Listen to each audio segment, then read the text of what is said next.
and a very warm welcome back to Páirc Uí Chaoimh for the third of the Co-op Superstores Premier Senior Hurling Championship quarterfinals between Glen Rovers and Imokilly. A game which we saw in 2019 in the county final saw the divisional side come out on top in what was very much a cracking game in Páirc Uí Chaoimh. Well, we expect no different today and should be very much an intriguing game. And as we wait for both sides to come out onto the field, let's check in with both camps as I caught up with during the week with Imokilly manager Kieran Cronin. But firstly, let's hear from Glen Rovers selector Marco. So Dora, tell me, how are things getting on again since your massive, I suppose, your win over Newtown by a point in the last day? How have preparations been going for this crucial quarter-final? Yeah, they've gone well enough. We were happy enough with the Newtown result. At times we played very well during the match, at other times we didn't, but down in Mourneabbey it was all about getting the win. Since then, we've had 2 good weeks of training. We're coming along every time we play, which is a good thing. You know, we've improved greatly since we played Douglas. So, look, at the start of the year, we wanted to be in knockout stages of the championship. That's where we are, and we'll be driving on, and we'll see how we get on Sunday. Before we look forward to Sunday, just to go back through the group stages, I suppose we spoke to Graham the couple the leading into the Douglas game, the first game of the season, and I would suspect probably very disappointing on the night from your own perspective. Yeah, really disappointing. We just didn't perform for whatever reason. No, we didn't dwell on it too long either. I suppose that's the beauty of the championship. Previously, having played that badly, you'd either be out of the championship or you'd have maybe from April till August to be worried about it. We went back training Tuesday night with a quick chat. We're an experienced team. Fellas know, and we know on the line, we didn't cover ourselves in glory. The players didn't cover themselves in glory. We were playing playing Bishopstown again 7 days later, and we'd no time to be worried about Douglas. We could just drive on, and we got a good win against Bishopstown, beat Newtown, and here we are. So we'll see how we get on next Sunday. And that Newtown game, from speaking to people, because obviously we were following it in Páirc Uí Chaoimh that day, watching the Middleton Sarsfields game, it sounded like a very physical game, a real tough, teak game, and ebbed and flowed both sides. Yeah, it did, definitely. And the game was played in Mourneabbey, and I suppose traditionally the Glen and city teams in general probably don't have a great record going outside of the city to play.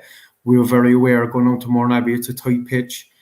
Newtown would have more experience of playing there than us. You know, you have to give Newtown credit. Newtown are good. Like, I know Newtown, maybe people, I don't know whether people rate them or not, but I rate them, and we were delighted to get out there with a 1 point win. They got 219, we got 220. As you say, it was a physical game. Newtown are fit. They play a very they know exactly what they're at. Their style of play is very planned. And look, we were thrilled to get out there with a point win. We played them 2 years ago in Páirc Uí Chaoimh in a county quarterfinal, yeah, and we beat them by a point as well. There's nothing between us and Newtown. Yeah, that was a great game in very wet conditions on that night as well. Yeah. And looking forward now to this afternoon's game, a repeat of the county final in 2019. Again, another helter-skelter game. That was in Páirc Uí Chaoimh. You know, I suppose back over to Páirc Uí Chaoimh this evening should suit both teams that little bit better the way both teams' brand of hurling is situated at. Yeah, I think so. I think like there was probably a school of thought a couple of years ago. We would have preferred to play in Páirc Uí Chaoimh. I suppose our team was a bit older, but a lot of those guys are gone now, and now we're looking to play in places with bigger space. Like Páirc Uí Chaoimh, I think would suit our forwards. It'll probably suit Imokilly's forwards, but certainly there's more room there for players. There's more room to express themselves. It's more man on man. You know, you get the ball. There's a lot of room. It's just you and your man. There's more room there than there would be in Páirc Uí Chaoimh, and certainly the likes of Mourneabbey. So we'd be confident that we have the hurlers with the ability to beat their men, and our backs we would feel have the ability to hold their men. So we're delighted to get down the park. That's where you win things. You can play anywhere else, but finals, semi-finals, big games are going to be played down the park, and that's where we want to be. So we're thrilled to be back there. And I know from your own perspective, it's been leading up into from the league perspective, you're waiting all year, and then you get to see Patrick Horgan and Robert Downey back in your side, and Owen Downey as well, who was part of the under-20 side, back in the squad again after the All-Ireland series. And I suppose that brings a boost of confidence to the squad heading into Championship 2021. It does, definitely. It gives a great boost to us. Now, look, we saw Patrick. Patrick played in county final for us last year against Blackrock, and we saw him then. We played a challenge game the week before he played Douglas. That was it. So he played one game in a year, you could say, for us. But that's the way it is. The league, we beat Blackrock in the first round of the league. We'd been going well enough, but we were probably going too well too early. It was months away. We were probably better prepared to play Douglas in July than we actually were in September when we played them. But having the lads back, they're a great boost. Look, Patrick's attitude, Robert Downey's attitude, they're leaders. They're brilliant for our club. Owen then is younger, and Owen's doing his leaving cert, and he's flying. He's great attitude. His older brother Robert is there to keep him in tow, and they're a great boost. They're a great boost, like as it is for any club with intercounty players. They lift the mood. They kind of rejuvenate things when they get back. So we're delighted to have him, and look, so far so good with him anyway. No doubt, the first time we've seen you this season, it wasn't really, it was a round-robin match. Either team, they had a second bite of the cherry this afternoon. It's not called hurling. It's where the Glen will want to be, and no doubt the spirit of the Glen will shine this afternoon. Exactly, yeah. And that's what we set out to do at the start of the year, was to get to the knockout stages. Now, being beaten by Douglas set us back a small bit, but at the same time, every game from then on for us was knockout. Losing, we were gone, more or less. So that's where we are. We're in a quarter-final now. We got to a semi-final last year. I don't know, did it do us much good in the end? We were hanging around for a month waiting to play a game. So we're thrilled to be playing. And being honest, we don't care who we're playing, in that we have to worry about ourselves, get ourselves right. Any of the teams in the quarter-final would take serious beating. There's no weak team there at all. So we're there. We have as much chance as the other 6 or 7 teams as getting through. And look, we'll give it everything today. We'll give it everything we have. If that's not good enough, it's not good enough. But you mentioned the spirit of the Glen. We didn't play with that spirit against Douglas. I'd like to think we did play it against Bishopstown, gone down to 14 men. We did show it against Newtown. And we'll be aiming to show it again today. That needs to be a given for us, and hopefully it will be. So now let's head to the Barony of Imokilly and their manager, Kieran Cronin. And Kieran, thanks for joining us. I suppose, look, it's a massive game, undoubtedly, but let's go back to that famous Tuesday night against the College UCC a couple of weeks ago. An extraordinary game, an extraordinary finish. And you looked in trouble for a bit of that second half, but in fairness, you showed a bit of character to come out on top in that game. Yeah, certainly. Look, I suppose it's a month ago now since we probably played UCC. And yeah, that game went through the draws, ups and downs. I suppose our first championship game, I suppose, with the lads again this year, and I suppose water breaks. People go on about love-hate relationship at the moment, but possibly helped us on the night. Turned the tide a bit with us. So yeah, look, the game was throwing, and even in injury time, I suppose. Look, we nipped it in the end, but there was never going to be much in it, and just the lads were delighted to get out of the right side of the result this year with it.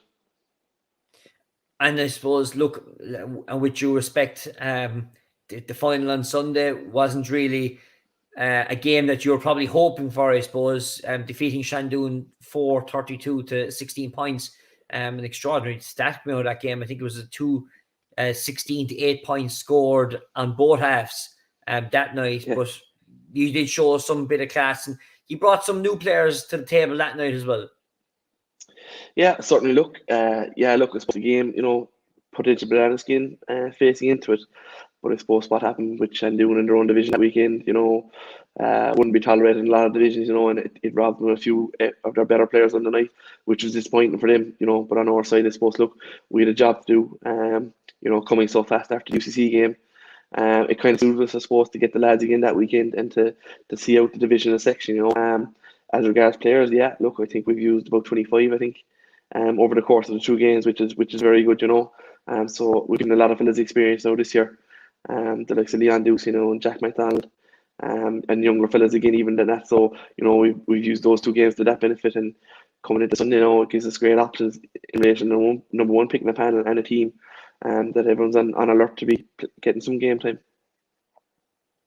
And I suppose from your own point of view, and this is just really, I suppose, a stroke of luck the way it's after falling, but a lot of the teams that are playing who are in knockout stages, the likes of Castlemartyr, who are in a semi-final of Intermediate A, Castleines, who are in semi-final of Premier Intermediate, you've got Lisgool in a semi-final of Lower Intermediate, and a couple of relegation games as well. None of those are on. I think the only team in the division actually playing, who potentially play on Sunday, or playing players playing on Sunday with Imokilly, is Cove, and they've only got a handful of players in Kieran Histon and Diarmuid Carney.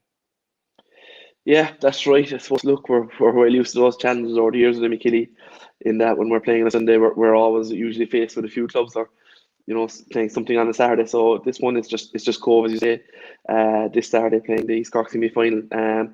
So look, it gives us a bit of breathing space with the lads. We've had them all for training this week now from their club, so it's given us a bit of fresh air in that regards, knowing that we don't have to worry about, we'll say, half a dozen or more players coming through matches Saturday and getting recovery into them on a Saturday night, and then hoping they can go again Sunday.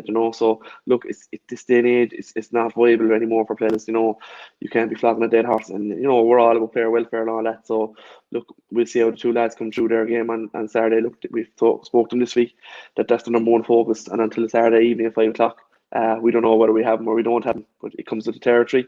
It's why we carry a pen, and look, it won't be an excuse for ever.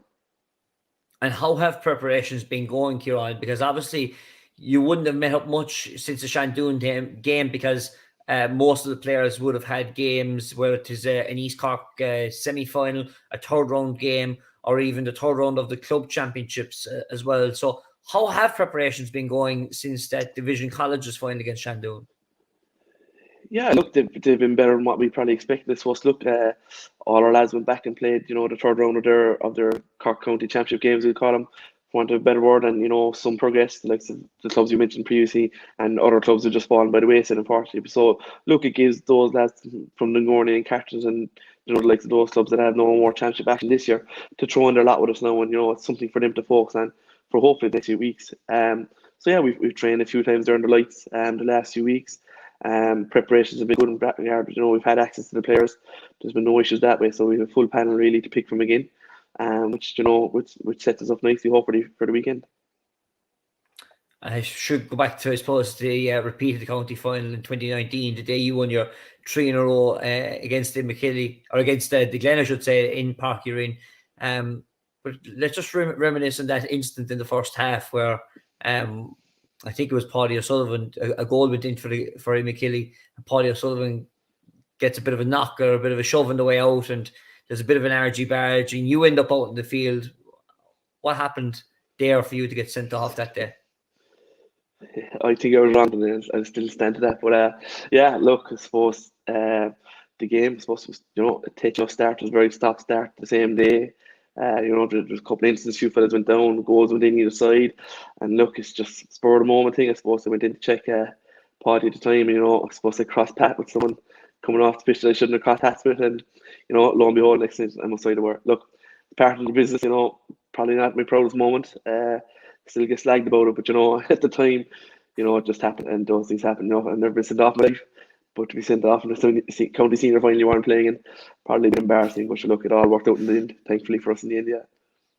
On a genuine case, though, Kieran, look, we've seen the Glen already on the Irish Examiner this year, and undoubtedly not their most proudest performance that they've ever put in. But this is not good hurling this afternoon, and undoubtedly, while the Barney of the Glen, or the Barney of Imokilly will be looking to stand up, the spirit of the Glen will definitely shine through strong. Yeah, certainly. Look, they've come through some thorough tests already this year. They did put in a good shift against Fishertown that night or that evening in Park Ring, and even last Sunday week, against Newtown. That's a real humdinger game. I remember we played SARS there in the quarterfinal a few years back in a wet Saturday night in Park Ring, and the Glen were actually playing Newtown again that night previously, and they came through that game again by a point. And lo and behold, we both in the county final that year in the end, So look, they've come through some thorough tests. There's some great stalwart players there. They've definitely breathed in a bit of youth this year, which is necessary with every team. Everyone knows that. So we're under no illusions coming into Sunday. They're a serious, proud hurling community up there who take it very serious. Have great members and great time for their players. And we know the challenges on to our lads on Sunday. And may the best team win. Yeah, we have a bit of history recently. That we have played each other in county final, but different teams, I suppose, really that day. While we both might have 9 or 10 of that team still, really, they're probably both new teams playing on Sunday. So it's all up for grabs, and you know what, like they were in the county final last year. Obviously it didn't go well from on the day against Blackrock, but they're always knocking on the door at the Glen, like, so they're to be feared, definitely.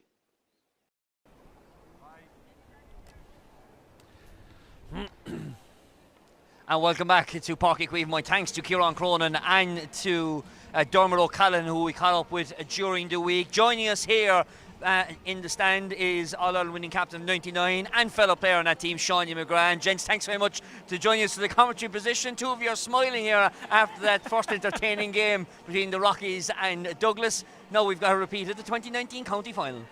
Thanks, Patrick. It's great to get together with my colleague here 22 years later. He's still as fit as ever. And I'm sure if he had the magic wand, he'd probably pull his hurley out of his pocket today and tug off and play for the Glen if he could. So, yeah, it's great to be here, Patrick. And, with the full allocation of supporters allowed to come back into the stand. I actually went down to watch the first game between Blackrock and Douglas earlier on, just to soak in the atmosphere. And you know what? There was a lot of people were delighted to be back watching matches and being here, and because that's what they feel like they want to be at the match. So, the live streaming was fantastic as well for people last year who couldn't be at games. And there are a lot of people, we said maybe the older generation or the diaspora that are living outside of the county or even living outside of the country, that are actually able to watch the game today. So you're obviously here at home watching us. We'll show you the conditions in a moment, but we heard Dermot O'Callaghan mentioning a while ago about the spirit of the Glen that's going to have to be shown here today, Seánie, and they really are going to have to come up trumps today now to have a big performance in them to show what they're really about. Yeah, I mean, go back to kind of 15 and 16 when they got a 2 in a row. I suppose since that, the Glen have contested county finals. They contested the 19 final against Imokilly, but I suppose they haven't been overly impressive in some campaigns over the last couple of years, and even throughout this year's campaign there were times when they were a bit sluggish, particularly the first day against Douglas, but gradually they've started to get their form back. Against Bishopstown and Mandown they showed good spirit, and the last day, listen, they played in Mourneabbey and fellas were saying it was going to be an easy game for the Glen. No way. Newtown are a good side with fantastic tradition and a great spirit, so that was a great win for the Glen. Look, the reality, Patrick, is the way we play above, we keep it kind of simple, and we don't do too much on the tactical side. Look, I'm not under saying anything against Chunky. He's one of the best coaches that I've ever worked with, but he keeps it nice and simple. Deliver the ball in good and quick and get good fast work rate from your forwards. Richie Keller was the same before him. So it's vital when you play that kind of a game that it's high octane, it's in your face, and it's typical Glen stuff. And I think, just being up the field with the intermediates myself the last couple of weeks, the training has gone really well. They're really, really happy with the performances from some lads in training. They played a practice game themselves with the intermediates last Sunday morning, and they were delighted with that. So, yeah, I'd expect to see a real aggressive, in-your-face approach from the Glen, and they're going to need that type of approach, because if anyone will stand up to them, and they've shown it the last couple of years, it's going to be Imokilly.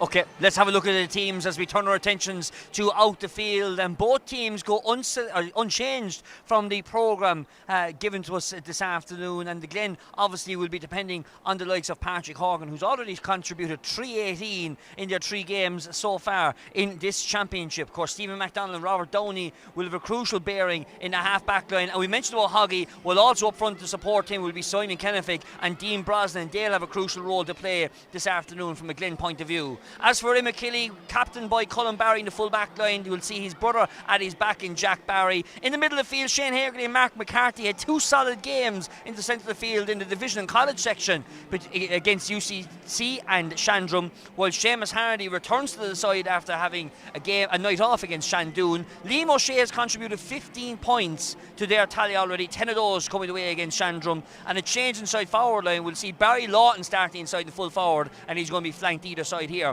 by Anthony Spillane and Shane O'Regan. Lads, just get your thoughts. Mark, we'll start with yourself with Imokilly. Yeah, well, I suppose it's pretty much the same team that they have been playing on so far this year, Patrick. Kieran Histon, who missed out the game the last time, I think he was club tied because of Nemo footballers, that has been eradicated at this stage. Michael Russell was injured all along. It's his first start for Imokilly. He's flanked by 2 fellas, Kieran O'Brien and John Cronin, who are unsung heroes at this stage. They have 3 county medals won, and they played in the 5 and number 7 position in all those 3 county finals. And then obviously up front you have the Lawton brothers and Seamus Hardy. I think they're the 3 elder statesmen on the team. And then you have the youth of Liam O'Shea, Anthony Spillane and Shane O'Regan. That's the big thing for me, Patrick, is that there are names that are missing out of that Imokilly panel. So you look at Bill Cooper, Colm Spillane, Willie Leahy, Darragh O'Leary, in particular, all injured and not available for Imokilly today. And then you have the Clyne players, with the Paddy O'Sullivan would be one in particular. Ian Cahill played with them before. But more significantly, the Father O'Neill's players of Declan Dalton, Mark O'Keefe and John Melrick, all of them are not available to Imokilly, obviously, because they're playing in the Senior A Championship. So a big change in the Imokilly panel, I would say, Patrick, over the last number of years. Turning your attention to the left-hand side, Shawnee, all about this in-your-face approach. Run us through the side. Yeah, I suppose in defence they've brought a bit of youth in there. It's been kind of a same as you were for the last couple of years. But Owen Downey has been exceptional for the Cork under 20s over the last while, particularly in last year's campaign, and he's going to probably, well, he started in the corner earlier in the year. I think he'll probably play in the half-back line, which will be a huge contest for him, because he'll be up against either Seamus Harnedy or Brian Lawton, two really experienced players, particularly Seamus, who's one of the best players in the country. And then up front, obviously they need to get huge support for Patrick. Look, he's an exceptional player in its own right, but particularly this year, some of our other attackers really haven't set the world alight yet, so I'd be hoping. Simon has trained really well the last 2 weeks, so I hope he comes alive today. Liam Collin does a good roving role and he can be effective. He got 3 good points against Bishopstown, hopefully much the same today. And then fellas like Dean Brosnan and Mark Dooley, who are very good aerially as well. You know, they'll need to be contesting those high balls with fellas like John Cronin and Kieran O'Brien on the other side. So it'll be an intriguing contest, and I hope, as I said earlier, the likes of Simon and these guys step up today now and give much needed support for Patrick in attack. Our referee this afternoon is Simon Stokes, wearing the blue jersey this afternoon. He's going to be flanked by a senior official, Diarmuid Corwin, and James Regan, and Jim McAvoy is our 4th official for this game this afternoon. Conditions much better than what we had in the first game, gents. It started bright and turned into a horrendous 10 or 15 minute period there, where the rain started sheeting across the field to the Blackrock end. Yeah, and I mean, the rain has gone and we actually have blue skies at the moment, but the wind, you would have felt after getting the rain that the wind would go, but the wind hasn't abated in any shape or form. It is blowing from the city end into the Blackrock end, so I think the actual toss of the coin is very important for both these teams today. I think the team that might get on their front foot early could have a big bearing on the actual result today, and I'd say both teams may be looking to take the win or take the advantage early on.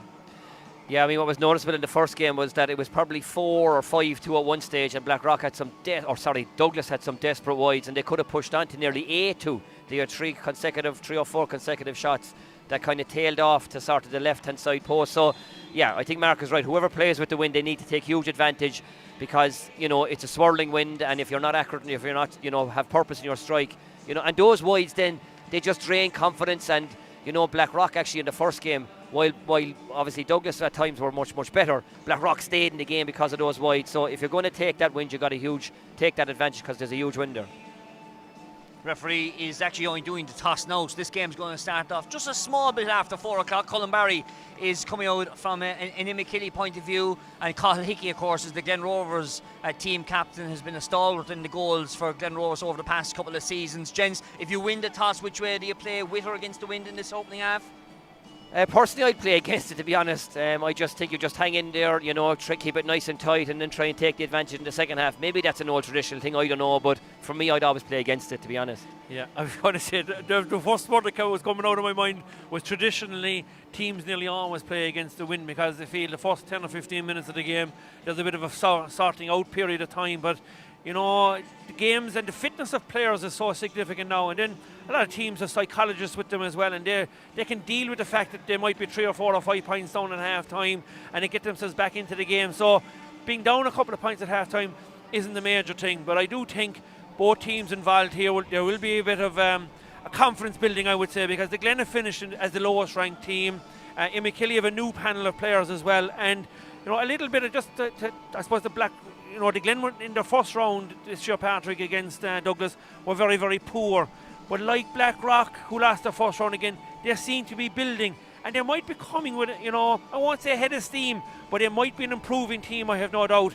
The other thing, I suppose, is that, look, you have a half-back line of Brian Moylan, one of the most experienced half-backs in the game at club level, Robert Downey and Owen Downey. I think that's a formidable half-back line, and they'll have a big launching pad here, I think. Well, as you saw, Imokilly lost the toss, and Cathal Hickey elected to play towards the city end against the wind in this opening half, as we stand to attention for the run of in.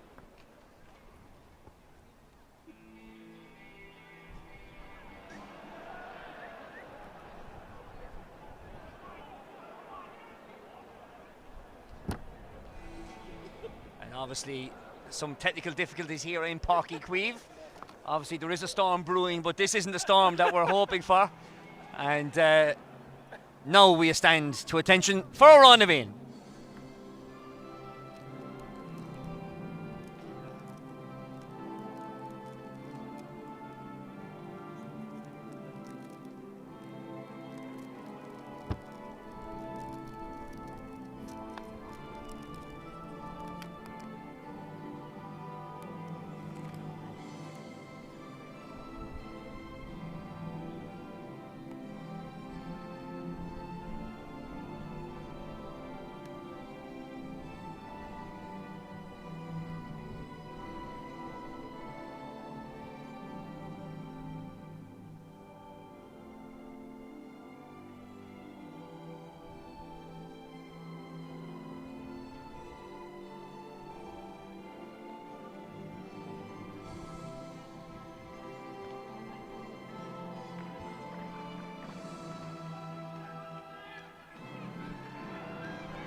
So, as we get to set, and it is swapping sides as Cathal Hickey elected to play against the wind into the Blackrock end of this opening half. Gents, time for predictions, please.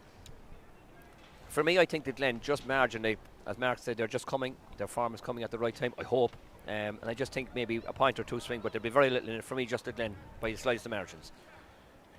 Yeah, I would think Patrick, I think the loss of an awful lot of the players from an Imokilly's perspective would favour probably Glen today. So the first ball over towards that far side of the field and beats Liam Collin over on that far side of the field. So it's going to be an Imokilly sideline ball. Going to be taken over there by John Cronin as we scan across the field to see, well, all 15. It's going to be a traditional 6-2-6 formation to start out proceedings here for this third quarter final of the Co-op Superstores Premier Senior Hurling Championship. We've already got Middleton, Sarsfields and Blackrock into the pot already, and fixtures will be decided later on this evening by the CCC. So the first time we'll see John Cronin in action. Good line cut up that far sideline over on that far side of the field. But it's been won over there by David Dooling. Turn back to Robert Downey. Sends it down the line over on that far side of the field. John Cronin, well, there's a good hurley inside there by Dean Brosnan. Pops the ball back outside and a loose pass there by Niall Murderway. Early stages, nervous times to get underway in the opening minute here, Mark. Yeah, and Patrick, I wouldn't underestimate the breeze. It is a very, very swelling, fierce swelling breeze altogether. And like, we're up high here, and I've no doubt down in ground level, because I was down there for the first game as well. The breeze is swelling significantly, so it's tough on shooters now today. Free takers and players, they really need to get well balanced if they're going striking for frees, or striking for scores. So I just hope that it won't spoil the game overall. First wide of the game going away to the name of Luke Horgan. As the puck out for the first time from Jack Barry of Castlelyons down in front of us here in the south stand. Great catch there by Shane O'Regan, the under 20 star from the 2020 panel. Puck's that ball in and gone in and over the bar. Well, this is a fella a couple of years ago. It was sensational in Corky Ring against Limerick in an under-21 championship game, and he really is, he excites the crowd. He's a real kind of crowd pleaser, if you want. So good start for him, and he's a fella I have a lot of time for. I hope he really pushes on now in his career. So it's the Watergrass Hillman who gets Imokilly up and running as Cathal Hickey, captain of the Glen, gets proceedings back underway, and this time it's Shane Hagerty who's won possession. Loose carry though on that occasion, knocked on by Liam Collin.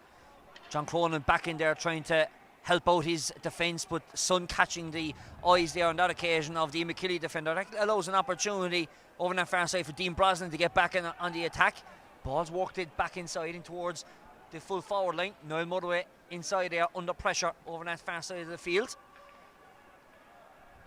Beautiful afternoon here in Páirc Uí Chaoimh for the third quarter final of this Premier Senior Hurling Championship. Loose pass from John Cronin gives an opportunity here for Dean Brosnan. Turns back onto the right hand side. Brosnan with the shot, and Brosnan with the opening score for the City side this afternoon, Mark. Yeah, a very good score by Dean Brosnan off his right hand side, but I suppose Imokilly would be disappointed that John Cronin, very steady player, had won it, and I suppose his hand pass didn't make his intended target, and Brosnan was at hand to pick up the pieces. Long puck out down towards the full forward line, as we saw from the puck outs from Blackrock in the first game this afternoon. These puck outs going really long with the aid of a strong breeze as the Imokilly defender just knocked the hurley out of the Glen's man's hand, and that gives another opportunity here for Brosnan. Halfway line, far side of the field, long ball in towards the full forward line now. Hoggy's inside, he's got a hand at it, he's looking to try and turn the man inside. He's been harried, Hasselheld, a shot and buried to the back of the net. A typical Patrick Horgan goal. He's got his 4th goal in the championship.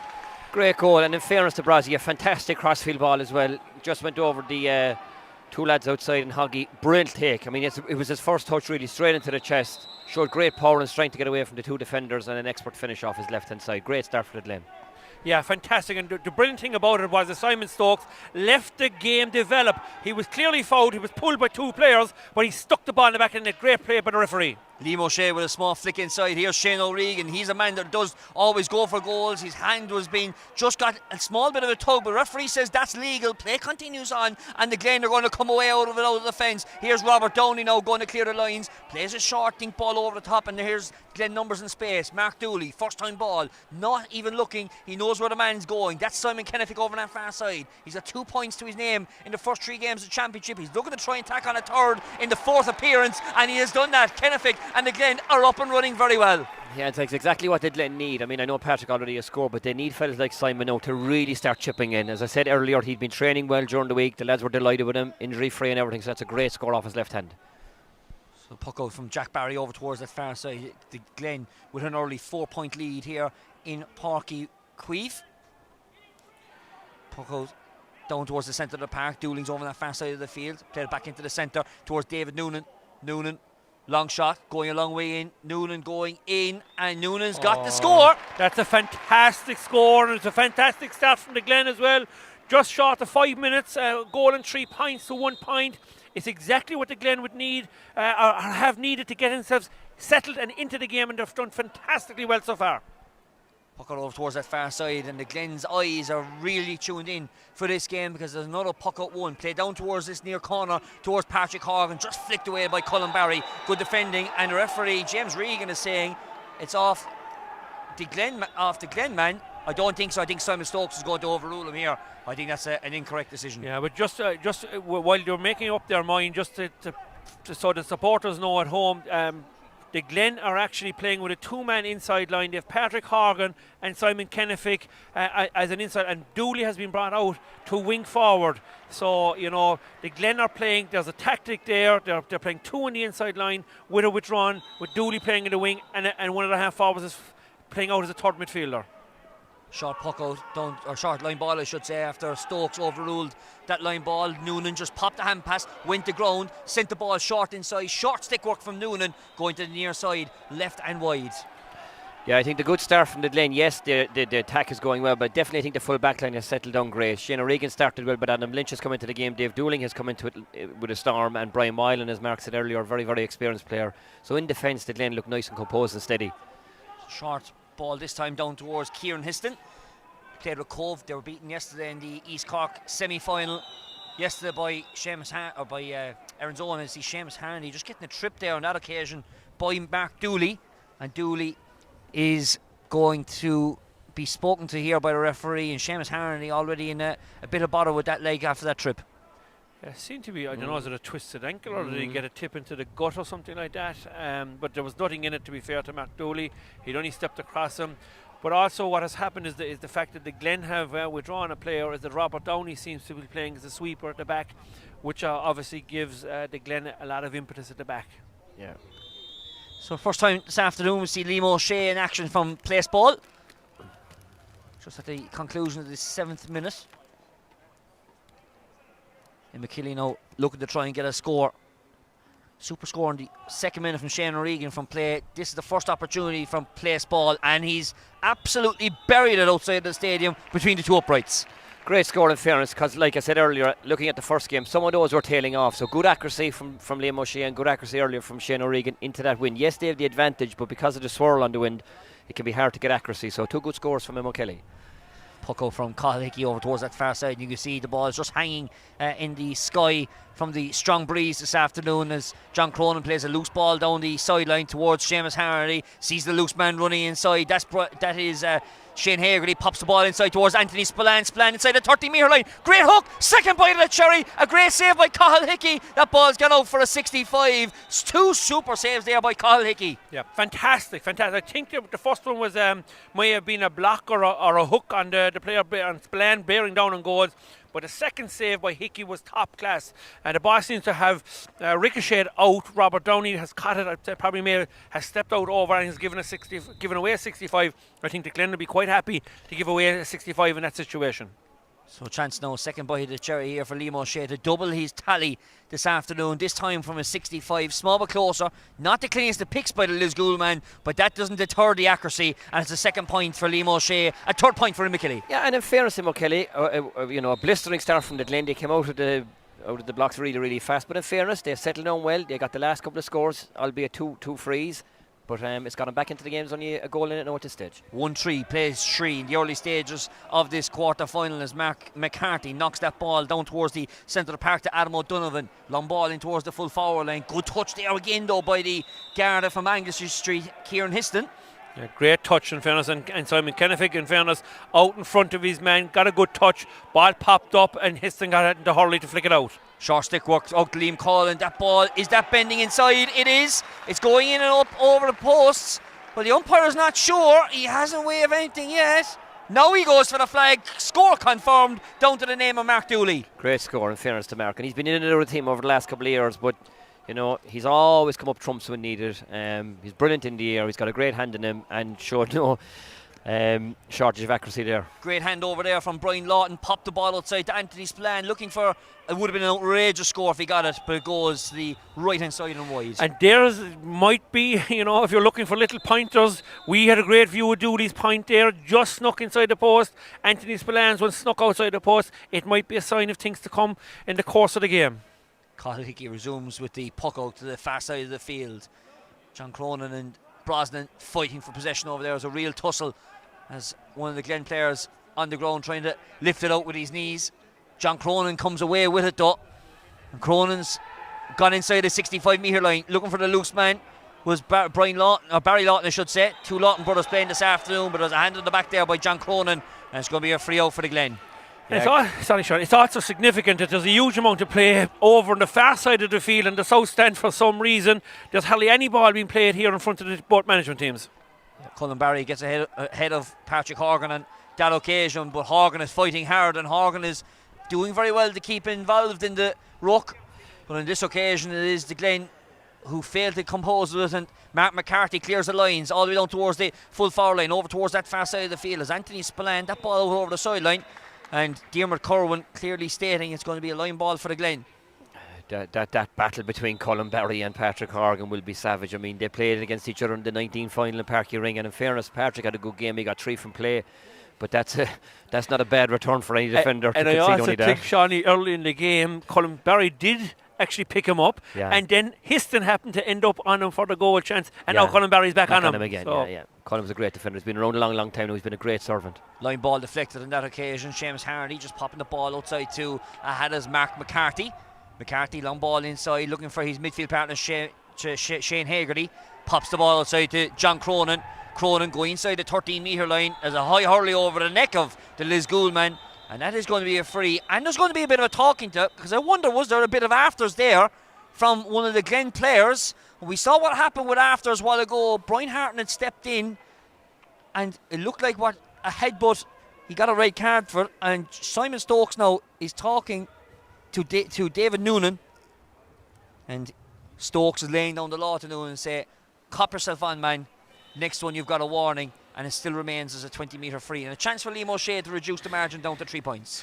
It is, but Patrick, a great surge forward from John Cronin there from Lisgould, and in fairness you'd have to say overall he has been hugely influential over there in that left half back position for Imokilly, so it's something that the Glen might have to look at in terms of trying to tighten him down and stop him getting on the ball. Absolutely, started really brightly, and back to your point, Patrick, on the discipline side, I mean, it was only 1-6-7 at that stage in the first game when Brian Harton got entangled in that brawl that led to the sending off, and it obviously had a huge deciding factor on the outcome. So discipline is going to be huge, no afters, just keep it disciplined and stay on the task at hand.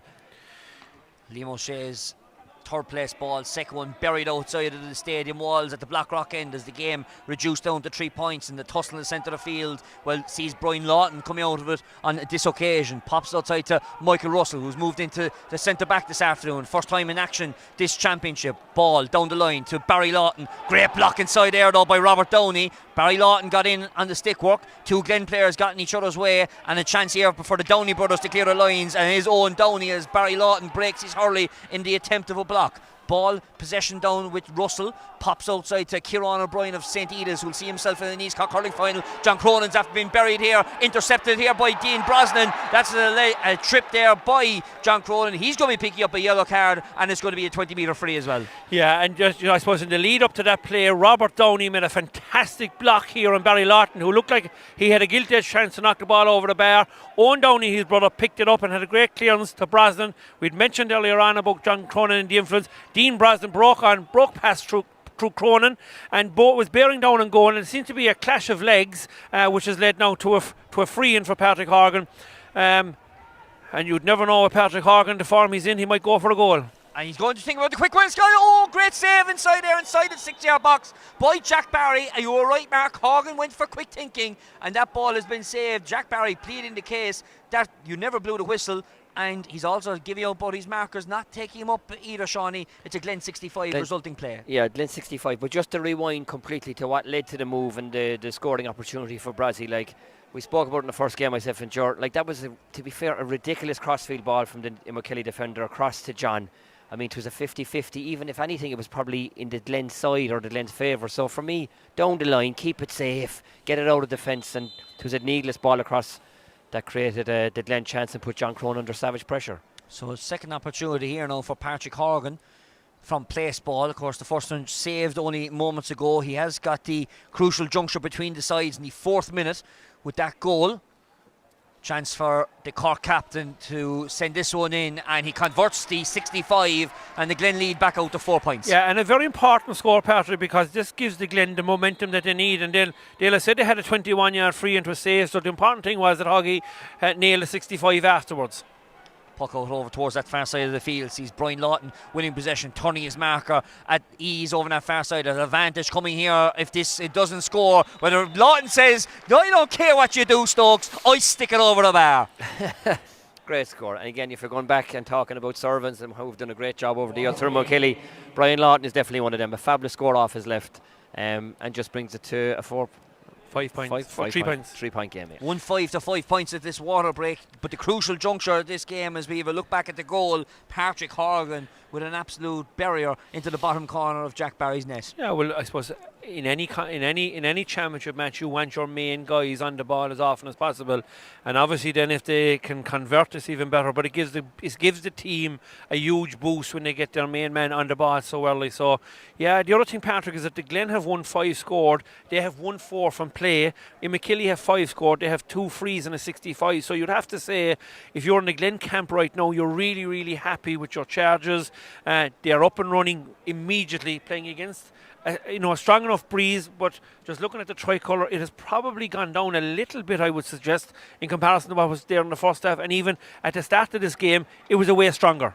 Yeah, and to be fair to Imokilly, like the Glen, as I said earlier, came out of the traps really, really fast, but they hung in there. They kept going tit for tat, score for score. And yes, Mark is right, but in fairness, they earned the free. They drew the man, they earned the free, and Liam O'Shea has shown fantastic accuracy in a difficult swirling wind. All his frees have been good, so it's a great contest. And as I said, in fairness to Imokilly, they've responded well to the Glen's excellent start. So as players resume their positions out in the field, see Cullen Barry picking up Patrick Horgan to our left hand side as attentions turn to the Blackrock end, as we see Cathal Hickey heading back down towards the goal. And must give credit to the ground staff here in Páirc Uí Chaoimh, pitch in absolute superb condition after all the weather conditions we've had during the night, overnight, and the amount of games we played. Due credit to Stephen Forrest and his team for all the due work that they've done as the resumption of play results in a line ball, as Cathal Hickey buried that ball out over the sideline. Quick one taken by John Cronin inside to Mark McCarthy. Here's Liam O'Shea now.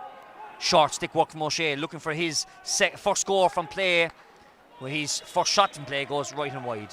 Yeah, and that's Imokilly's second wide I make it. I don't think the Glen have any wides at this stage as well. So, the accuracy has been very good under tough circumstances. And two young players, Liam O'Shea and Mark McCarthy, combining well to give them the opportunity, but just drifted wide. Short puck out on this occasion to David Dooling. As the Glen are walking through the lines, Robert Downey. As the ball is cleared in towards the full forward line, and a deep run here from Patrick Horgan, starting in the 6-yard box. Cullen Barry absolutely take him out of it completely, and that's going to see Cullen Barry going into Simon Stokes' notebook. Yeah, and look, the Glen are doing that well. They've started and they've tried to isolate Patrick as best as possible. Doing that is one thing, but then giving a good ball, that's the hard thing really, I suppose, because Patrick's runs are brilliant. His timing is always excellent and exemplary, but in fairness to Robbie, that was a fantastic crossfield ball after getting a good puck out. Cotsey to Mackey to Downey, and a fast ball into the corner. The build-up play was excellent. So Stokes actually took his time brandishing that yellow card, but now he does brandish it, and that gives a chance to Patrick Horgan to step in under the south stand as the sun sets here at Leaside on the October bank holiday weekend. It's a busy weekend, jazzing all weekend in Cork City. It's been a busy weekend of Premier Senior hurling action here on the Irish Examiner as Patrick Horgan converts that free. Never in doubt, in fairness. Patrick, for me, he has started really, really well. He's looking extremely positive and confident as well in his ability. Lead out to 4 points as Brian Lawton got absolutely buried out of it as the ball went past him. The Glen man going straight through him. Kind of a bit aimless as well, there was no need for it. Yeah, David Dooling, by the looks of it, he's going to be spoken to here by Simon Stokes as well. Just gets a noting for his infraction, and it's going to be a chance for Liam O'Shea inside the 65-metre line over on that far side of the field. Well, like, if you are the Glen now, the Glen are in a very, very good position, 165 points up, playing against the breeze. Like, what's actually keeping Imokilly in the game at this moment in time is the freeze. And you're right, Shawnee, they're earning him. Yeah. But that was a needless free. I think it was David or Brian Moylan, one or the other. But that was a needless free, particularly after Horgan getting the free straight away.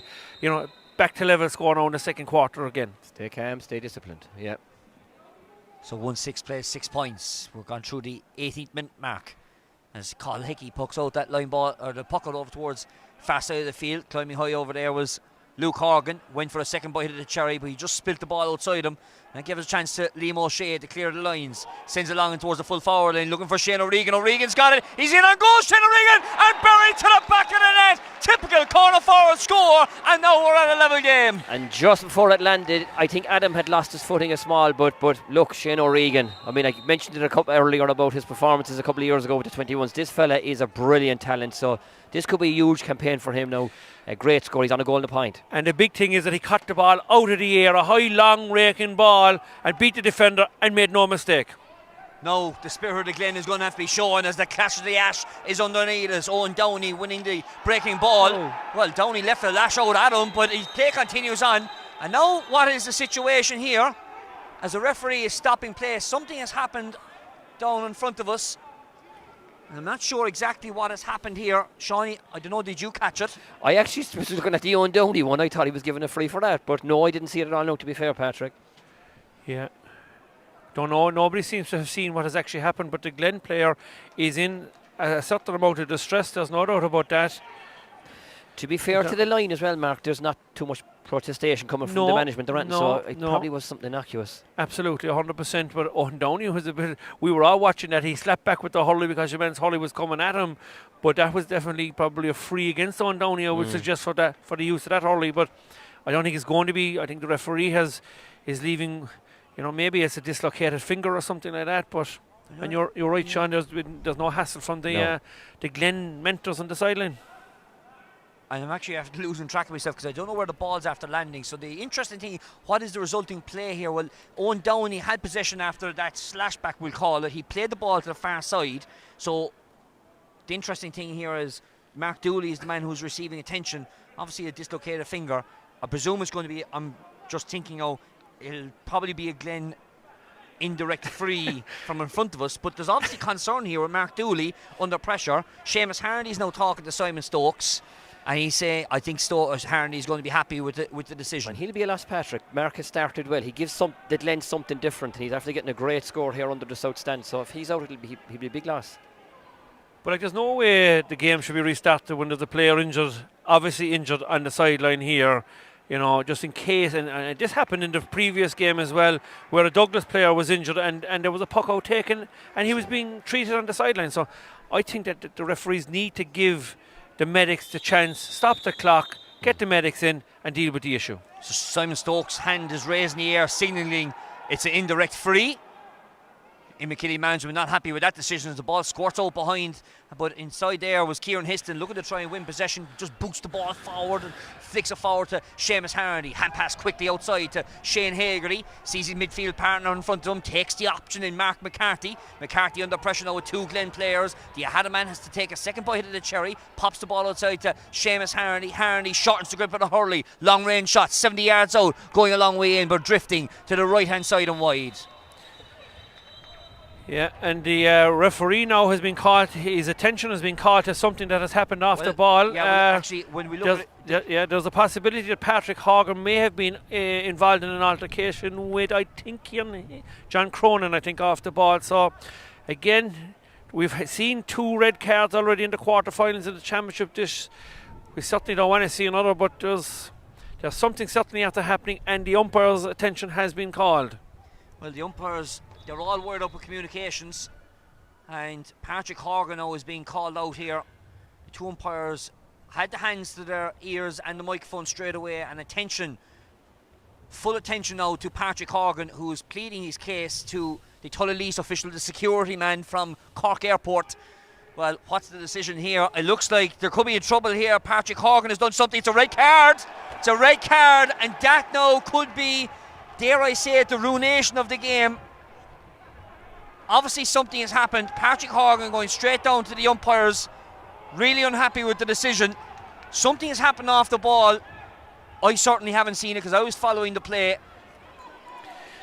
Well, it's unheard of Patrick Horgan getting a red card in Championship Hurling, lads. Well, it's uncharacteristic. Anything can happen. Patrick's heat of the moment stuff. Anything can happen, but certainly it's uncharacteristic, and Ginny, it's going to have a big bearing on this game. It's going to have a huge bearing, and we've seen it, and I mentioned that we've seen 2 red cards already in the quarterfinals, and the referees, their umpires are taking no messing. John Cronin getting buried with a ball there. Liam Collin walking that ball inside in towards David Noonan, and Noonan getting the score. That's a good response from a Glen point of view. Good response, Patrick. Losing their talisman. Well, this is incredible. You'd have to say Patrick Horgan has probably got the Sean Ogo Halpine record as being an impeccable player. I've rarely seen him actually even picking up a yellow card, never mind a red. It's a huge decision from Simon Stokes and his umpires, but I've no doubt they saw something that warranted it. Ball down inside the full forward line. Shane O'Regan fighting for possession, but Stevie McDonald showing good composure and calmness to hold on to the possession. Plays it back to his captain Carl Hickey. Long ball down inside as things get the rough and tumble starting to take effect here now, as bodies starting to be thrown on the line, and the Glen now are really starting to fight here. Adam O'Donovan switching the play over towards that far side of the field to Dean Brosnan. Brosnan with the shot, and he's got his second score. That's a superb response now. 2 points off the back of that sending off. Absolutely. I mean, and again, like the Glen, okay, the numerical advantage is going to be huge, but fellas now like Simon and Dean Brosnan, they really need to take this thing now. Take it by the scruff of the neck. Fabulous response from Dean, and he's actually started quite brightly. Long ball down towards the full forward line. Robert Downey inside there under pressure, inside with Barry Lawton.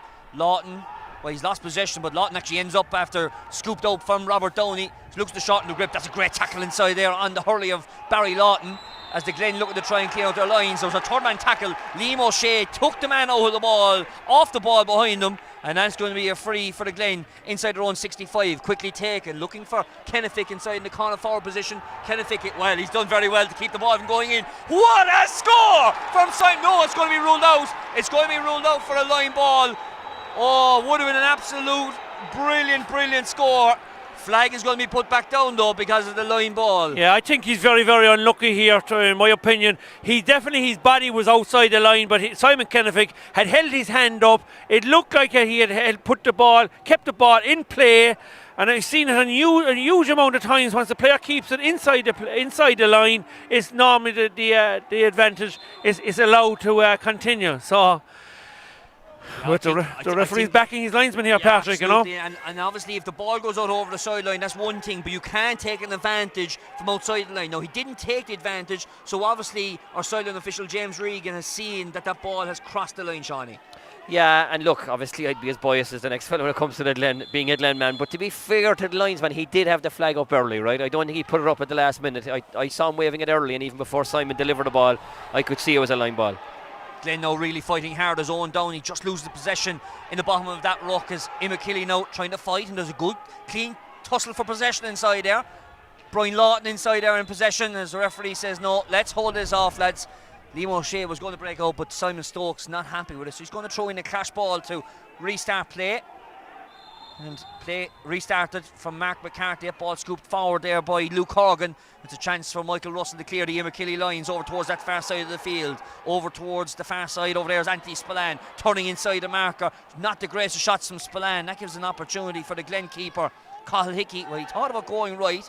He takes his time now going left. Not too many options in front of him, so he's just going to blaze down on the 3-on-3 situation in the centre of the park. Climbing highest was Horgan inside there, also was inside there with Mark Dooley, but ball kept in and a chance for Imokilly to try and clear their lines through Mark McCarthy from the half back line around the 45 metre line where it would be painted. Not the greatest of balls though by Mark McCarthy, gone out over the sideline. You must say here, Shawnee, the Glen have got a real grasp of this game in the last 5 minutes. Absolutely, and like in comparison, compared to the last game, like in fairness, it's a good contest.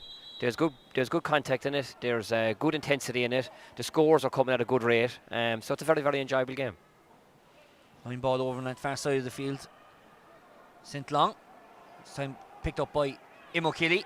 Colin Barry there might have been playing as the sweeper back there, sent a long ball to the corner. First to it though is Robert Downey. Didn't get the cleanest of catches on the first time, and referee is stopping play again because there's another Glen player down on the far side of the field. So obviously some attention to required over on that far side. Yeah, the high ball that came down. I don't know whether he's been treated for his back or his neck or something like that. But again, I feel that, you know, if a player goes down legitimately like that, the referee should give the option to the medics to come on. Obviously, the Glen had possession. They're going to have an indirect free when the game resumes. But the important thing here is that the player is dealt with from a medical point of view. That there's nothing more required. Like, and there's nothing wrong, and it's very unfortunate to see a game continue when a player is in distress on the sideline. So happy to report that he is okay. He's okay. Just looking at the layout as well, Patrick, it looks like Niall Motherway is going to be the free man. He plays a good bit of hurling with Dungorney. We played him intermediate earlier in the year. He was centre back. He got a great goal. He's a very, very good mobile player, so he's probably the ideal man for them to be free. So Cathal Hickey resumes the play, and that's a super catch over that far side of the field. Scoop back towards Robert Downey, but not the cleanest of takes back, but Downey was smart in the way he just flicked out that ball. Turns back onto his right hand side, sending it over towards the battle of Luke Horgan over on that far side with Kieran O'Brien. And the Imokilly man looking to try and get out of it with possession, and I think he will do. Well, he's after 3 bites to the cherry, and that's a great tackle from a Glen point of view. It looked like Imokilly were going to break away. The Glen might come out with a score. They've won a free from themselves inside the 45 metre line. David Noonan, well, this is now tempering really badly here now. And I wonder, has David Noonan done something here? And Simon Kennefick now getting involved as well. Untoward as well. I'll tell you, Patrick, now, I'll be straight with you now. The Glen player was quite entitled to shove off Russell. The free had been awarded and Russell continued to tackle the Glen player. The Glen player was quite entitled to push him away from him. I think the Imokilly man has made a meal of it, in my opinion, and it's caused, and there should be no problem to the Glen fella here, in my opinion. But Simon Kennefick is probably the one who's going to be given a card, I would have thought, here with Brosnan, and Brosnan's been spoken to here. He's walked away now from the scene of the crime. Also here now is David Noonan, who's going to be spoken to, and he's going to be brandished a yellow card, I would think, by the looks of it. But he's not actually. He's only going to be a name note-taking there. It looked like for a stage that he was going to get a yellow card. Now Diarmuid Corwin is in on the action. Corwin is saying no. Yeah, there was nothing in that, Patrick.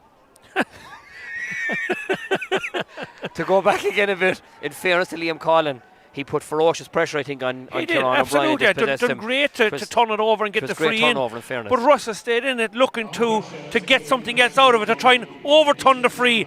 And if this is going to be a clash ball now, like, that is such a wrong decision in my opinion, like, you know, because Russell dragged it. Well, maybe good play by Russell, but missed by Simon Stokes in my view. 3 minutes of additional time has been awarded here, or a minimum of 3 minutes, as there's a Glen player on the floor, and obviously can't get up from being on his back, so referee is going to throw in possession here once again. He's asking players now just to get away. And Stokes obviously doing the right thing here. Oh, good swing, clash of the ash, brilliant. That's better stuff you want to see. Mark McCarthy breaking out with the possession of the ball. Glenman was underneath it there on that occasion, walking out towards Brian Lawton. Kieran O'Brien under pressure, wins possession under the pressure of David Noonan, scoops that ball inside towards Russell. Russell pops out to his Ahada teammate Mark McCarthy. Long ball, 3-on-2 situation in favour of the Glen back there. And they're going to come out on top of it on this occasion. David Dooling win possession. Oh, there was a clash of heads inside there. Dooling and Spillane. Referee saying play on, but it's actually a head injury. Play continues on. Chance for Seamus Hardy from the centre of the park will be a massive score from the divisional point of view. And they've got it. It's a massive score, and the margin now reduced to 1 point. Yeah, great score out of Shamey. He's not been terribly influential in the game, but he's still a fabulous player, and he's done some nice touches. But that was a great score just before half time to bring it into probably a point between both sides. Big long distance strike from Shemmy. Not so sure what happened, Patrick. I think you're right. I think it was just an accident. I think, absolutely. And the sun is very strong in actual fact. And we saw earlier on with a Douglas player, I think Brian Turnbull earlier on, a ball that come out to him on that side of the field, on the south stand side, and you can see clearly he put his hands up. He couldn't see where the ball was. I think both players ran into each other. And Stokes was telling them to get up. But to be fair, they did clash, and it was accidental. So just some attention here for Shane O'Regan. Just to remind you, if you're joining us late, Patrick Horgan sent off in the 23rd minute of this game for a straight red card off the ball altercation seen by the umpires to our left hand side at the City end. Glen playing with 14 men at this moment, but they've got the better of possession in the last 10 minutes of this first half, as Seamus Hardy winning the breaking ball, one-handed, just short stick work, looking for Barry Lawton. Lawton looking to just try and keep that ball moving forward. Mark McCarthy inside of possession, but Owen Downey, he's been a real stalwart in the under-20 side this year for Cork. He's doing very well at half-back once again. Possession to that far side of the field. Liam Collin under pressure, and Collins just touched the ball on the ground as we've concluded the 3 minutes of injury time. He was unlucky. He worked very, very hard to start to get himself in a position where he was kind of behind the man and then in front, but a little bit sloppy out of Liam. But in general, in fairness, I think he's worked hard. He's had a good half. So a chance now for Liam O'Shea from being 2 points down entering injury time. A chance now for the Lisgool man, who's looking for his 5th point of the game, all from place balls, to level up at half time. This is going tight, and it's going to the left hand side and wide. Yeah, and you know, you'd have to say, since Patrick Horgan sending off the Glen, the spirit of the Glen is very much alive. They have taken the game to Imokilly, and they have been a better team since Patrick Horgan sending off. Still time for one more phase of play as Shane Hagerty is one possession, pops the ball to Liam O'Shea looking for a dink ball, didn't work out on that occasion, as Shane O'Regan now trying to win possession, but the Glen players have come out on top on this occasion and defensively well. Robert Downey clearing that ball over towards that far side of the field. The short whistle blown here by Simon Stokes, and at half time it's Glen Rovers, 14-man Glen Rovers, who lead Imokilly 1-8 to 1-7. We'll be back with you momentarily.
Welcome back to our coverage of the third quarter final of the Co-op Superstores Premier Senior Hurling Championship, where Glen Rovers lead 1-8 to 1-7. A fantastic game in prospect already as you join us here in the commentary position, but undoubtedly the 2 goals have been fantastic.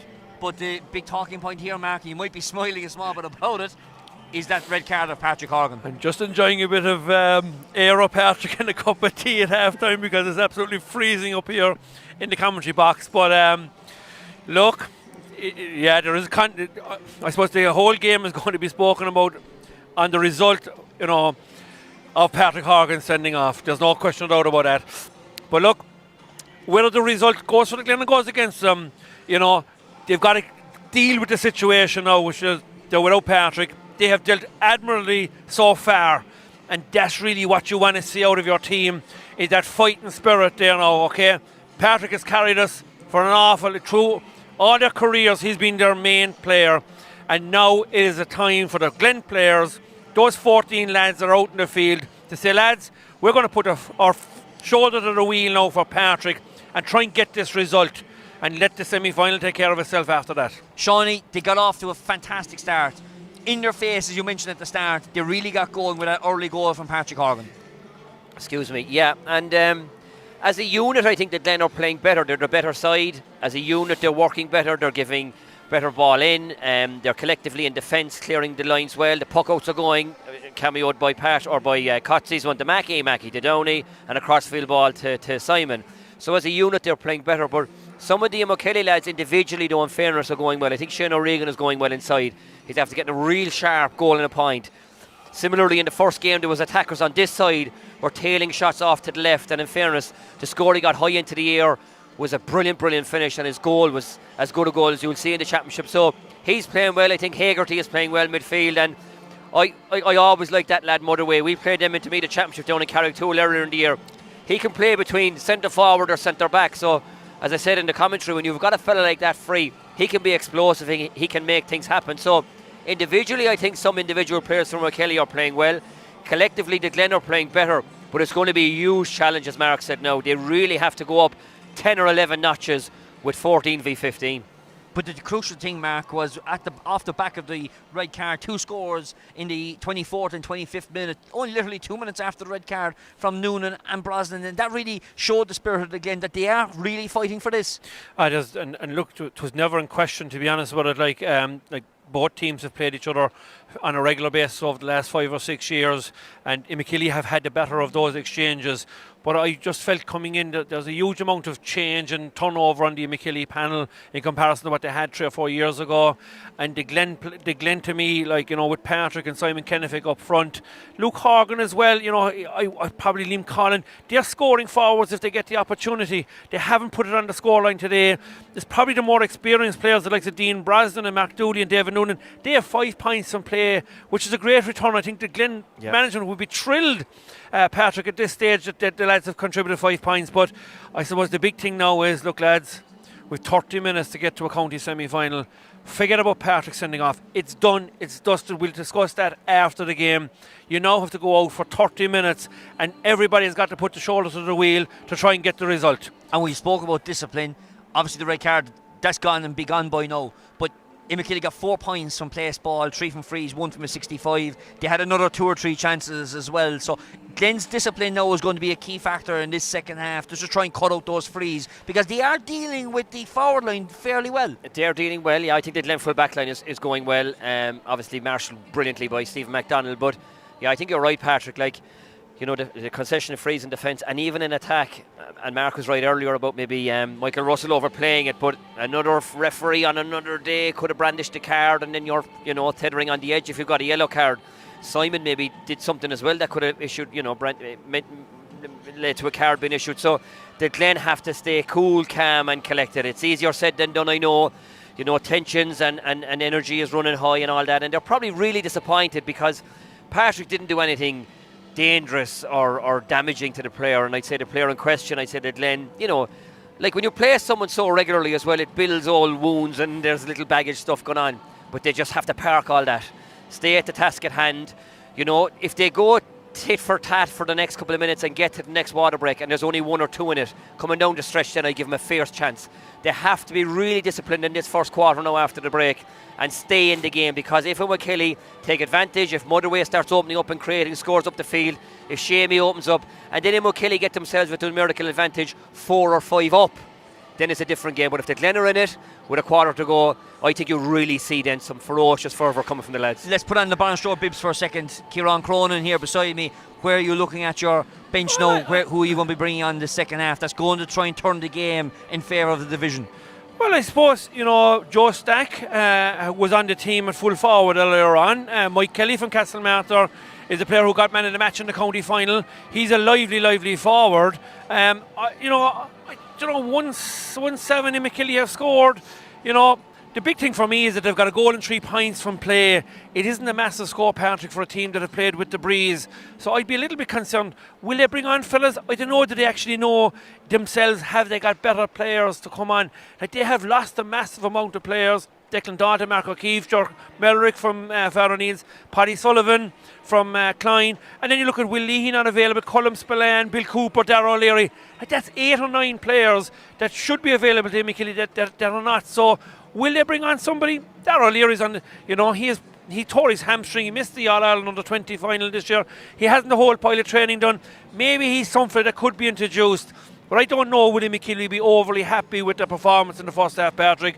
I think the Glen are by far the better team. The question is now, will the numerical disadvantage, will that tell on the Glen in the last 10 or 15 minutes? That for me is the big thing. But I don't know, will Imokilly have they got much to come on, Patrick, to be honest with it?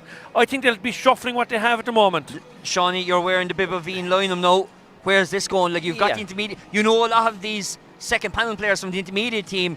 Is there a couple of them that could come on and make a difference in this game? I think there is, Patrick. I think what he'll do is, a bit like Mark said with Imokilly, I think he'll go for broke and stick with what he has at the moment, give it everything, because no Glen player is playing poorly. Evan Murphy, David Bustede, Calvin Healy, Dolan Cronin, they're kind of fellas that spring to mind, and they all bring something different. Calvin Healy changed the game against Bishopstown. He ran at the defence because he's pacey, and he gave a great pass which Patrick ended up scoring from. Donald Cronin brings patience and calmness. He has 2 county medals.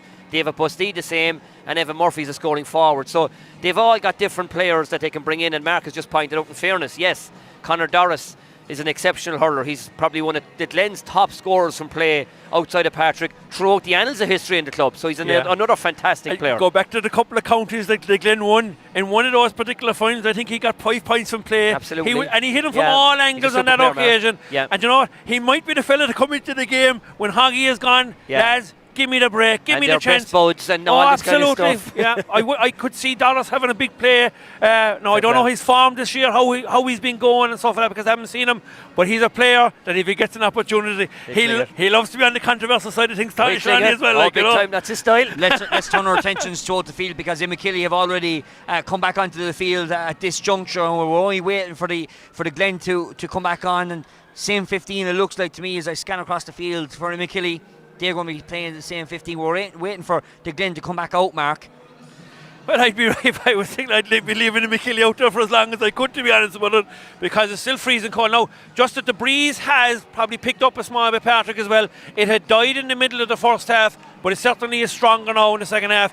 But every ball is so crucial now. But if any advice I'd be giving to the Glen would be, lads, will you stop giving away frees? That's the big thing for me. If they stop giving away the frees, I think they'll have one hand or one leg in the semi-final, Patrick. Second half about to get underway as we look across the field.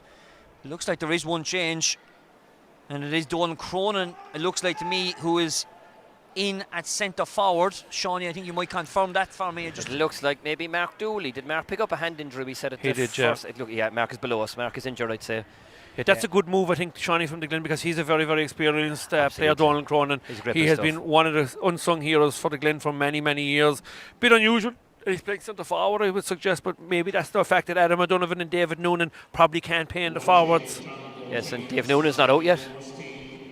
There's a change in Imokilly as well, but confirming Mark Dooley is out. Donald Cronin. There's also a change in Imokilly here as well.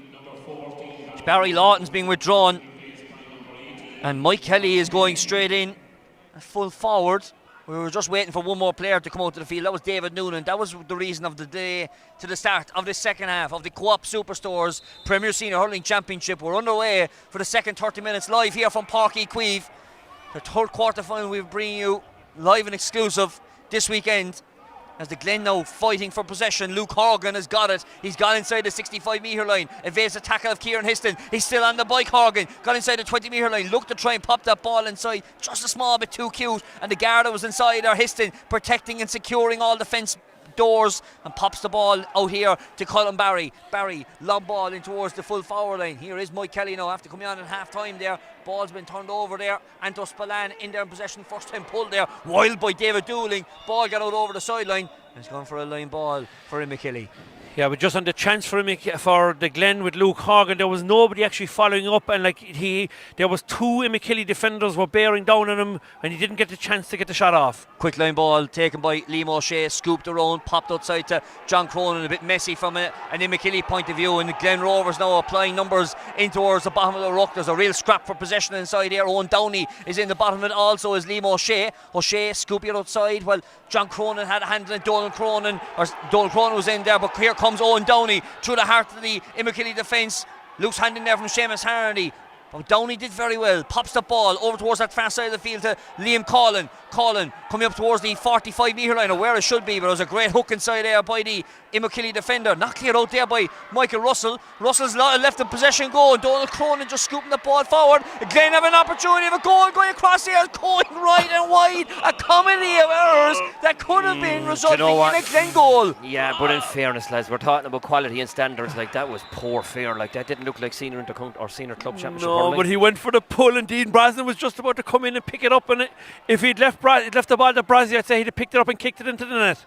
Quick puck out. Mark McCarthy finds Mike Kelly off the left hand side, but going to the right hand side and wide. Imokilly's fourth wide of this game. Yeah, it was sloppy enough old start. Yeah, I just thought the defensive stuff there was poor. Like, they should be cleared in the lines, get into the hand and clear it out the field. That was poor fare. Puck out from Colin Hickey going a long way inside the exclusion zone as the Imokilly man bats the ball. That was Michael Russell, plays it back out towards Shane Hagerty, and Imokilly now with an acre of space as they've withdrawn the half forward line back out towards the middle of the field, and a chance here from Mike Kelly, but that's gone out over the sideline, and you can see the jubilations in the Glen supporters over on that far side of the field. Yeah, but great play by Adam Lynch. He'd actually come to the ball first. It stopped. Mike Kelly passed him out, won the ball, and then he forced him onto the sideline, and the same umpire or linesman as the first half, he levelled up the score, I would say, Shawnee. He's a very good defender, in fairness, Adam. Like, the night we played Douglas, we were very, very poor. He was the one bright spot. He did very well on Brian Turnbull, and he's done very well today again. Great hook inside there by Shane Hagerty. Ball just kept in from going out of play over on that far side, picked up by John Cronin. It was a great hook on Dean Brosnan on that far side of the field. Mike Kelly does likewise, did very well keeping that ball in. Good ball. Possession in the centre of the park now. Adam O'Donovan from outside the 65-metre line, sending this ball in, but going to the right hand side and wide. I've got a text message in here, lads. Tell Shawnee at least Liverpool are 2 up on Manchester United. That's the roar of the day just turned sour. That's the roar of Shawnee McGrath, but he might be roaring too long here because Brian Lawton has levelled up this game. The first score of the second half. Yeah, fantastic score from Lawton. Long ball out, won it in the air, struck it off his left hand side, and Owen Downey, who's marking him, having a fantastic game so far. It's a big score for Imokilly. 4th minute of this second half. Of course, don't forget, we could be going all the way. There was penalties yesterday. Charleville beating Carrytool in the relegation playoff, sending the East Cork side back down to Senior Hurling Championship for 2022. Mike Kelly getting just a scoop on this ball, turned back inside to Mark McCarthy, walked inside to Seamus Harnedy. There is space in front for the Eaters man. He shortens the grip of the Hurley and stitches it over the bar. Great score, and I was praising Adam Lynch, and he is doing very well. But this lad, Mikey Kelly, looks like a bit of a live wire. In fairness to him, he's not doing anything incredible, but he's getting out in front, and he got his possession. He gave a back pass, and it ended up going to Harnedy, and he looks nice and lively, Kelly. I think Imokilly are starting to get a grip on the game now, Patrick, and they're getting it particularly in defence at this moment. I mean, obviously they have a loose man, but the Glen forwards need to get on that ball and they need to get a score. Looking to try and pick out who the loose man. Looks like Kieran O'Brien is going to be the marksman here, and here he is at the bottom of the ruck, but it's just scooped through his legs. And Dean Brosnan now looking to try and take on the defence. He's just harried and hassled, finds a man over on that far side of the field. That's David Noonan, and Noonan, just over the left-hand shoulder, just knocked it left and wide. Dave will be disappointed. He's a great striker. He's been, a fabulous player for the Glen down through the years. But did it needed leadership and did it needed someone to stand up a little bit there now and get that calming score to get it level? Very disappointed. O'Shea, long ball in towards the 20-metre line. There's a fight for possession over there. Anthony Spillane is inside there. Pops that ball inside. Just didn't find Shane O'Regan. O'Regan got a hurley in there just to dispossess Owen Downey. But doing very well there was Adam Lynch and David Dooling. The Glen now looking to try and clear out through Brian Moylan, and clearing the lines David Dooling right down in front of us in the centre of the field. What a catch inside there by Michael Russell. Pops the ball inside to Brian Lawton. Lawton just scoops the ball back outside, looking for the man outside, Mark McCarthy. McCarthy didn't get a cleanest of catches on it, but just scrapes over the crossbar, and from being a 1-point deficit, Imokilly are in a 2-point lead. Yeah, it's a very, very good score from McCarthy now, and he got 4 points in the first round of the championship against UCC. He was playing wing forward on that occasion. He's playing midfield today. Big, strong, forceful player from Maheda. It's a great score for Imokilly. McCarthy's first point in this quarter-final as we look for the final team to enter the semi-finals in a fortnight time. That ball batted down now, down towards Brian Lawton. Here is Seamus Hardy going for what would be an outrageous score from the centre of the field, but it's going to drag left and wide for Imokilly's 5th wide of this quarter-final. Well, Seamus entitled to have a shot. He's an experienced player. He's top player, but I'm a little bit surprised they're a little bit on top now. Imokilly, I thought he'd have left that into the full forward line, and I hope though for their sake they don't rue those misses. Owen Downey just blazing that ball up the line, gone out for a wide ball, and that's going to be roughly around where the 45-metre line would be, over on that far side of the field. A chance for John Cronin. Looked like a big crowd here earlier on for the second of our quarter-finals, the first of the double-header this afternoon. Not too much of an atmosphere at this game, unfortunately. John Cronin with a line ball over on that far side of the field, just walks out and gone out over the sideline, so it's a Glen line ball in return.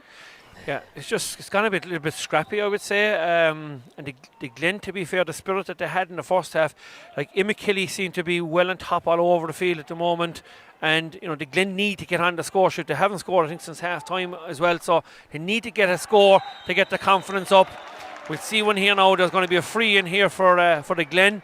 And that's much needed, I would say, in the start of the second half. Much needed, Mark, yeah. And I know it's obviously a keenly contested affair and all that, but I just wonder, is there a bit gone out of it with Patrick sending off as well? Do the Glen in general across the whole spectrum, not just on the line but even in the crowd, feel a little bit deflated? I think even the neutral feels a little bit deflated because he brings so much to the game, just from a skills point of view and entertainment point of view and everything else, that I wonder is it having an impact on the whole ground.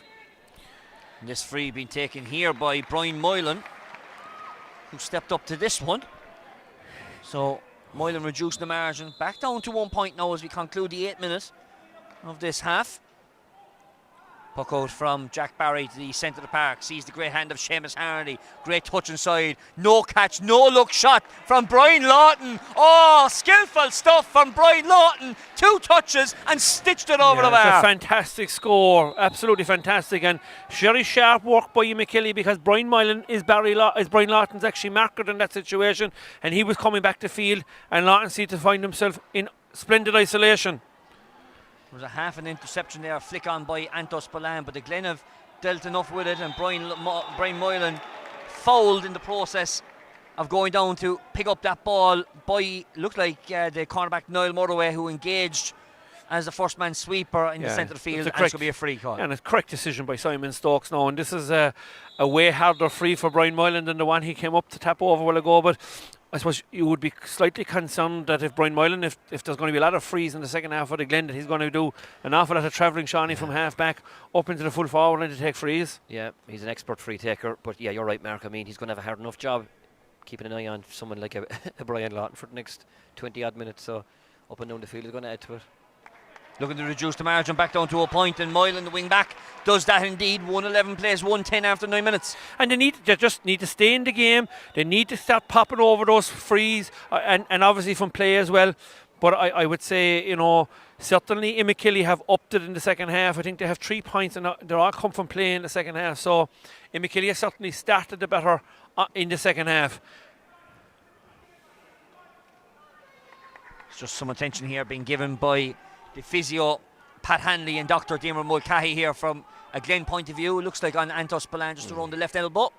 And I also didn't mention, Patrick, one significant player who's not available to Imokilly today is Kieran Joyce, obviously the young player from Castlemartyr. So that adds to another player that's down for Imokilly. That list is getting longer and longer every day. You're out, Mark, as you go by, and Kieran O'Brien winning the short puck out. Good 40-yard, 50-yard run, scoops the ball, looking for his teammate, but didn't find him, and gave an opportunity for David Noonan. Would be a massive score if it goes inside the post. Where's it going? Oh, left and wide. That would have been a fantastic score. To have been a crowd pleaser certainly, and you just need that bit of luck to shave the left-hand post. Short puck out back down to Kieran O'Brien, switch the play. This time he finds Seamus Harndy clearly, but Harndy didn't get a cleanest of possessions and kicked that ball out over the sideline as Harndy's being met over there by Robert Downey, exchanging a few words, holding possession over on that far side of the field. No doubt they've been exchanging words in a kind of capacity all year as part of the Cork panel. Yeah, I mean, again, just going back to the last foray up the field, I suppose, from Kieran O'Brien, like Mark had said earlier, when Luke Horgan went on a run, to be fair to the chap, there was no one running with him on the shoulder, and he had to give a pass. Look, it was an awkward pass for Shamey, but to be fair to the chap coming out, there was no runners with him, which is surprising with an extra man that there wasn't someone available on the shoulder. Owen Downey with this line cut down the line, finding the spare man back there from a Glen point of view. Referee says play on, hands are open. David Noonan with possession, sending inside the full forward line. A chance for Glen Rovers to try and scoop this ball back outside towards Brian Moylan under pressure, so he swings back to the left hand side. Look at the man over in space on that far side of the field. Great block inside there though on Liam Collin, or on Donald Cronin I should say, and Kieran O'Brien breaking out of the tackles and the shackles of the Imokilly attacker. Here's Shane Hagerty, long ball inside towards the full forward line. Good control, one-handed from Shane O'Regan over the left-hand shoulder, and Shane O'Regan with an astronomical score. Well, that certainly is the score of the game so far. A great ball in on the ground. Regan 100% flat out, one touch into the hand, swung it off his right-hand side. Best score of the game so far. Puck out down towards the centre of the park. Kieran Histons in there at the bottom of the ruck, didn't catch it cleanly, and that gave an opportunity for Niall Murray. Just short stick work from the Dungorney man, played it down towards his parish teammate, not the same team though, and Brian Lawton flicked on here as Anto Spillane ended up on the floor. Referee says come on, let's keep going here as Brian Moylan clears the line, switches the ball over towards that far side. Dean Brosnan in the footrest with his teammate Luke Horgan. Horgan says leave it to me at an acute angle inside the 20-metre line. He's going for the flag umpire. Oh, the scores are getting better. O'Regan says I get a score. Horgan says I'll jump it up for you, mate. Great score, great crossfield ball from Dave Dooling. The Brazzy left it, and in fairness to Luke, when he hit it first I thought ludicrous stuff, but a great score in fairness, but the ball was fabulous across. So Sean Desmond coming in here for Anto Spillane. Watergrass Hillman coming in here, Mark. Yeah, he played earlier on in the season again. He came on against UCC. Lively player, but I think, you know, Anthony has more championship matches to come during the course of this season. And he picked up an injury there earlier on as well. I'd say Imokilly are trying to get full fit 15 players on the field. Oh, what a catch from Robert Downey. That is inspirational stuff from a Glen Rovers point of view as Kieran O'Brien just knocks that ball down over the sideline. The Glen man now trying to fight for possession inside there. But this time Imokilly have got extra numbers back as, well, Simon Kennefick just gave a dock of a hurley to Niall Murray as he was trying to compete for possession there. Might come back to that in a moment as the Glen man Owen Downey intercepts possession on that occasion. Adam Lynch working back outside to Robert Downey. Robert, well, he took a chance going left, turned back on his right. Long ball to the full forward line. Donald Cronin now just stops it from going out of play. And Cronin barged out over the line. That's illegal though. You cannot push the player out over the line despite him getting possession. And Cronin winning a free over that far side. Listen, this is a free for the Glen and they're only a point down, Patrick, with a man down. And we were saying just at the half-time break, if they could hang in there to the first water break, they're nearly there. They're nearly there. They're doing very, very well. And if this is converted back to a level game, only making his way over now. But can I say this, Mark? Cullen Barry had a ball. He was a free man from the 20-metre line, and from the puck out, sent it long down top of the Glen defence rather than playing it through the channels, looking for the overlap with the extra man. Yeah, I suppose it's one of the things. It's down to the managing partner to give the instructions whether they want their team to play it through the lines. I mean, Cullen Barry's a very experienced player. He's 3 county medals, won at full back, and has married Mac, the best of the forwards in the club championship. So he elected to do that, Patrick. But look, sometimes Patrick, it's obviously on. He obviously saw something to give a long ball, like, you know. But Brian Moylan sends it to the right hand side and wide as the hands started clapping from supporters underneath us here in the south stand. And the puck out from Jack Barry, looking for Seamus Hardy in the centre of the park. Hardy just scoops that ball on, but the Glen players, they're really up for the fight in this one. It's a loose ball though, and Kieran O'Brien sweeping back there. Plays out short to John Cronin, coming out of Imokilly territory. Scoops it back to O'Brien. Not the greatest of passes, but his man's done very, very well. Here's Mike Kelly in the corner forward position, wearing the white sleeves, off the right hand side. And that's a big score now. That's a big score. At the water break, 113 to 111. And they've played plenty of ball into him, Patrick, so the guy has something. It's a great touch and a great score off his left. But look, 2 points in it, still everyone's game, it's very much up for grabs. yeah, and you're right, Shawnee. There's been a huge amount of ball played into Mike Kelly, and he has been very, very influential. He's won an awful lot of ball and has been highly involved since his introduction. And that's a fantastic score that he's got there. And like from a situation where the Glen may have went in at 112 each at the water break, there's now a 2-point gap in it. And big scores there, but some outrageous scores, Mark. Brian Lawton there with a 2-touch, no look, stuck it over the bar. Shane O'Regan then over towards the far side, a one-handed flick up, but probably superseding them all. The Luke Horgan at a cute angle on the far side. They're all great scores, to be fair. And the game is being played at a very, very fast pace as well. I suppose the only thing, I suppose, is that, you know, for me, I think, you know, that Imokilly have got their scores away easier in the second half of this game, and they got a huge amount of them from play. And we'd mentioned at half time that they hadn't got an awful lot of scores in the first half from play. A lot of them had come from free, so they certainly have come way more into the game. Yeah, I think the game is made now as well for maybe a substitution from the Glen. Calvin Healy, I mentioned him earlier, a fella that can solo and take it on. When you're under pressure and you're under the cosh, someone like Calvin is brilliant to relieve that pressure, draw defences and create overlaps and create scores for others. So look, they've only made one substitution. Donald is the only one in, Donald Cronin. So as Mark said earlier, Conor Doris, fellas like that, David Bustede, he got 1-5 for the intermediates yesterday. There's plenty of reserves, or plenty of armoury in the reserves, so interesting to see what the line do here now for the Glen with 15 to go. A game very much in the melting pot as we restart the clock. 2 points to difference for Imokilly's advantage. And they've also got the advantage of the extra man. Remember, Patrick Horgan sent off in the 23rd minute of this game as the puck out from Cathal Hickey measured over towards Donald Cronin on that far side of the field. Tackling there from Michael Russell. This time it is the Glen player who comes out on top of it, Owen Downey. Referee says play on. Donald Cronin under pressure, half a hook in on him. Ball lands short in towards the 6-yard box, and that gives Jack Barry some time, space to have a look around to see where to go. You know, he had a second thought about what he was doing, so he sends the ball long on this occasion down towards Sean Desmond, and this time Robert Downey's back there to try and clear the lines as the Glen now trying to work it out. Here is Robert Downey, switches the play down towards this near sideline as Kieran Histon gets a hand in there, being marshalling on top of Luke Horgan. Histon closing out Horgan, and that gives it an opportunity for the wing forwards for Imokilly to come back, including Brian Lawton. Played it back to Colin Barry. Barry, the captain, played it down the line to Mike Kelly. Kelly, short ball, walking it out towards John Cronin. Oh, there was a high shot there by the Glen player, and referee saying Donald Cronin is under pressure here. I'd say it could be an accident. I said it's David Noonan, actually. I think David Noonan, sorry, yeah. I think he's probably got the swing of a hurley, of a loose hurley. He's caught him in the Adam's apple, I would suggest. Absolutely nothing in it between the two players. It looked at the Glen player come out, put his hand across in the tackle. Hurley was lost, and I said that the loose hurley, I think, has caught somebody. Has caught, I think, David Noonan.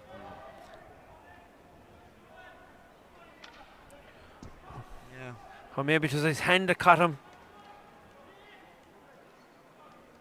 So just some concern here. John Cronin is on his feet and he's okay to continue. Some concern here now with Donald Cronin. It's David Noonan, I think. David Noonan, sorry. It looks like his maybe the nose, is it? Yeah. Bit of a scarlet coming out as well. Yeah. Dean McCurwin, Jim McAvoy, our fourth official. Of course, a fourth official now can contribute to proceedings if required. And if he does see something, as Cronin is going to come off the field here with a bloody nose by the looks of it, and he's going to need some retention.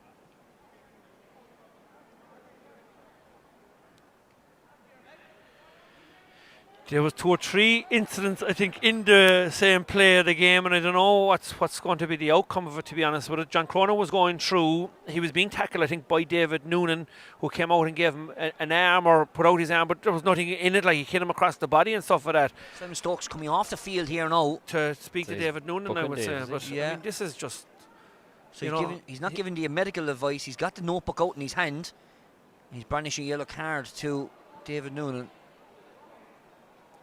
But why doesn't he wait for him to be attended to? Maybe he's not coming back. Maybe he's gone. Maybe he's gone. Maybe. Is John Cronin now getting the yellow card as well, even though he picked up possession?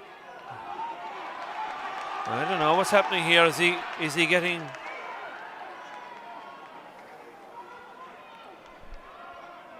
I must say, I'm not sure. Like, is there a yellow card warranted here, Shawnee? Well, I don't know what. I can't understand. I don't know what colour of card he's going to pull. Patrick, to be honest with it. What colour is he going to pull? Yellow. 2 yellows. That's the second yellow card. And a red. I can't understand now what that is about, Sean. I'm not sure where have they come to that decision. And I'm talking about now on both yellow cards here. Yeah, in fairness, it's a hard one to call. It looked like it was just good intensity. Sean, John Cronin's coming through on the play, and he's the one, if anyone, that John Cronin's been fouled. Accidental clash of Hurley's across the necks. Yeah, and now it's going to be a free against Imokilly. Yeah, some of the decisions today, Patrick, have been quite surprising. Well, this has a tendency now to maybe boil over a little bit. In. Conor Doris is after coming onto the field. I'm not sure who he's after coming on for. I must say now, this game has now been levelled up by the referee in what I must say are quite strange circumstances. And a chance now for Brian Moylan to try and reduce the margin down to 1 point. Oh, off the crossbar. Point that ball's gone over the bar. 14 on 14. The 4th yellow card of the weekend. 4th red card. Red card, I should say, yeah. If the first one was controversial, the second one is certainly weak because we couldn't see anything in it. But to be fair, Diarmuid Cowan and Jim McAvoy, excellent officials. But we'd love to see a replay of it. Possession over on that far side. 14 on 14. Margins 1 point in favour of the division. Game in the melting pot here in this third quarter final. You won't want to miss any of the drama and the excitement here as Glen now starting to feel the pinch. They're trying to put the pressure on here on Brian Lawton. Here's Colin Barry. He just scoops it out over towards the far side, towards Jack Barry. And Jack now has got time and effort and space and sees men running towards possession, but just plays down top of Robert Downey, and that's not the first time Downey has done that. And he wins a free outside the 45-metre line. Great handout of Rob, great leadership. He did the same a couple of weeks ago against Bishopstown and Parky Ring, caught some exceptionally hard high balls under pressure. Takes the pressure off now. Well, the important one here, Sean, is if the Glen can get back level on the scoreboard, it's that level on the men on the field, we're going to be in for the last 10 minutes. Is going to be magic. Helter-skelter stuff, yeah, for the game that looked like it could peter out. Very much in the melting pot now. A chance for Robert Downey, or for Brian Moylan, I should say, going to the edge of the square. It's going in. Let's go! Jack Barry clears it on the line. Would you believe it? It's gone out for a 65. It squirted through the legs of Jack Barry, and with inches to spare, he just knocks it out right and wide. Oh, I think the next ball will be coming in fairly high, Patrick. A dribbler between Jack Barry's legs. He won't be too happy with that going home to Castlelyons this evening. Lucky for him, the ball held up in the surface, and he's flicked it out for a 65, and another opportunity for the Glen to get back level. So, just getting word in my ear, the yellow card given to John Cronin was he was fouled in the first process, but the second foul that occurred, he threw a hand across David Noonan's neck. Okay. Oh, that's fair enough. Okay. That's great work. Great work by Stokes and his linesman and his fourth official. There's a big miss there now for the Glen from Moylan. And this is where the last of Patrick Horgan, there's 2 frees, one over on the far side, and the 65 that they've got nothing from either score or from either opportunity. So it looks like the referee and his officials have come to the right conclusion at the end of that. And what looked to have been a strange call in fast motion. They seem to have got the decisions absolutely spot on as possession now with Michael Russell under pressure over on that far side of the field. Here's Mark McCarthy playing that ball over towards that far side of the field. A chance here for Liam O'Shea. Play continues on. There's an advantage coming, and now it's a free over that far side of the field. You can see the Mayor Ishke over that far side for the Glen, absolutely furious with the decision. Yeah, it's dubious, but in fairness to O'Shea, he played for it. He knew what he was doing. He drew the free. Dave should have probably showed a small bit more composure. And in a tight game like this, Patrick, you can't afford to give away frees or handy frees at this stage of the game. So Liam O'Shea with the opportunity now over on that far side of the field to try and reduce or extend the margin out to 2 points now. O'Shea from 50 yards out, right in front of the north stand as the sun starts to set. That's gone to the right and wide as well.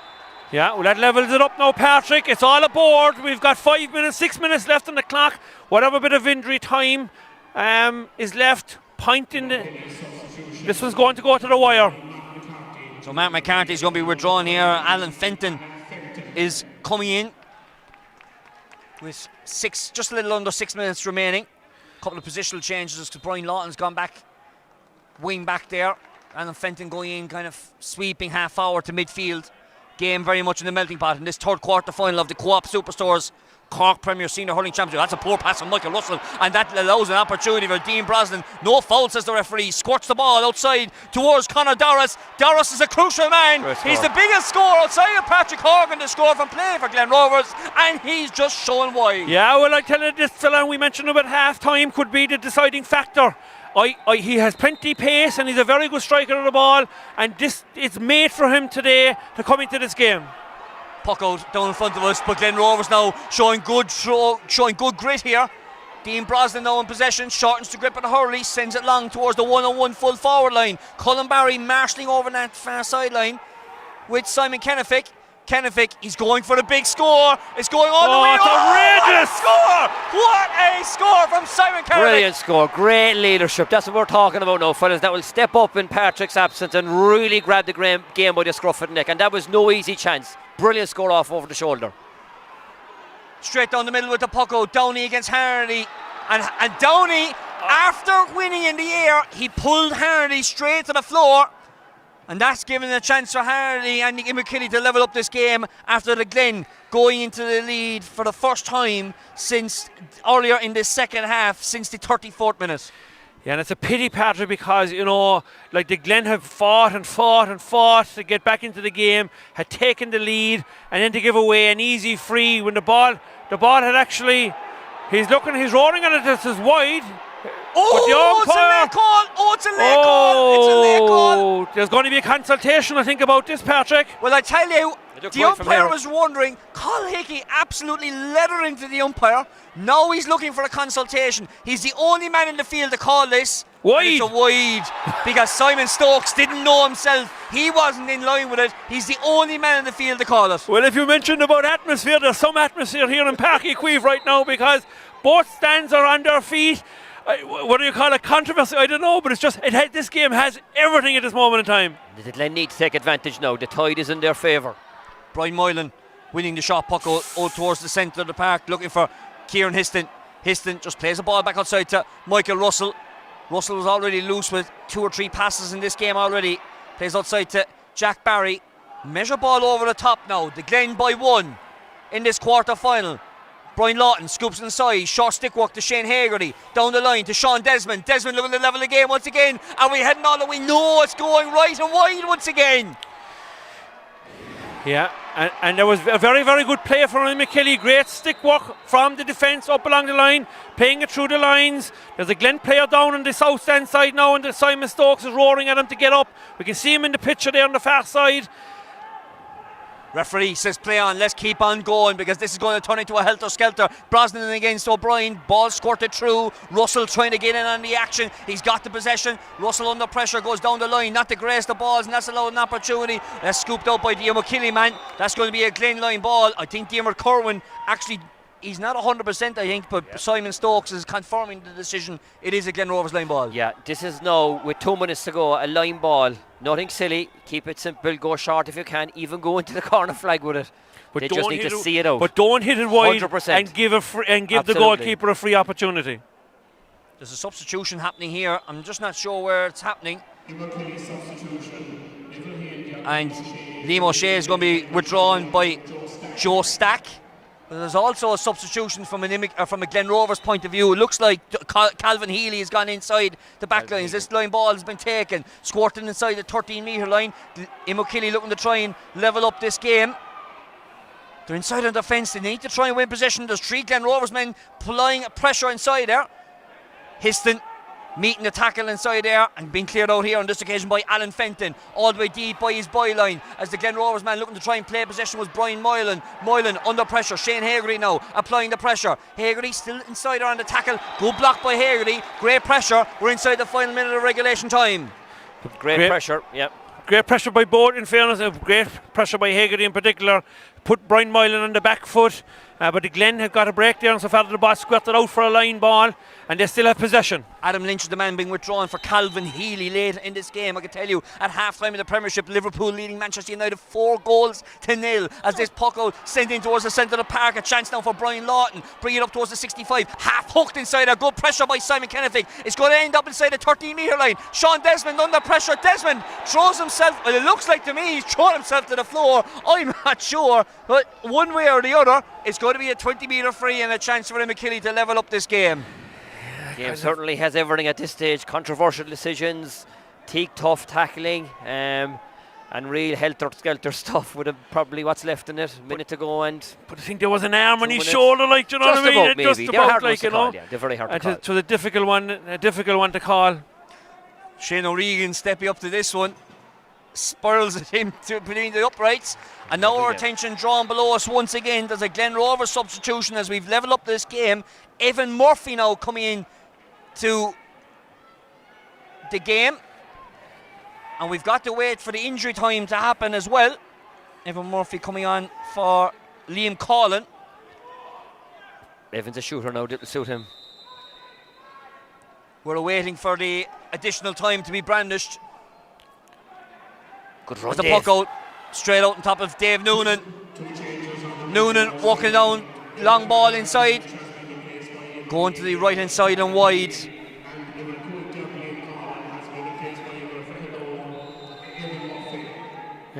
Additional time still not been awarded here. Not a lot, I would suspect.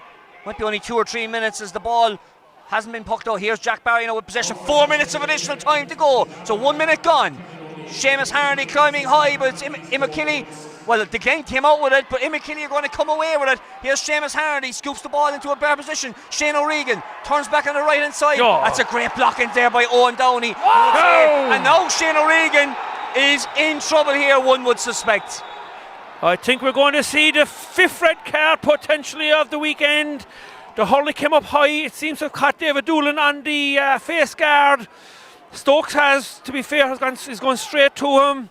We'll just have to wait and see what's going to develop out of here. But just before that, magnificent block from Downey. That's the critical thing. There was a point scoring opportunity for Imokilly. Downey came out of nowhere. A yellow card, lucky enough to get away with that.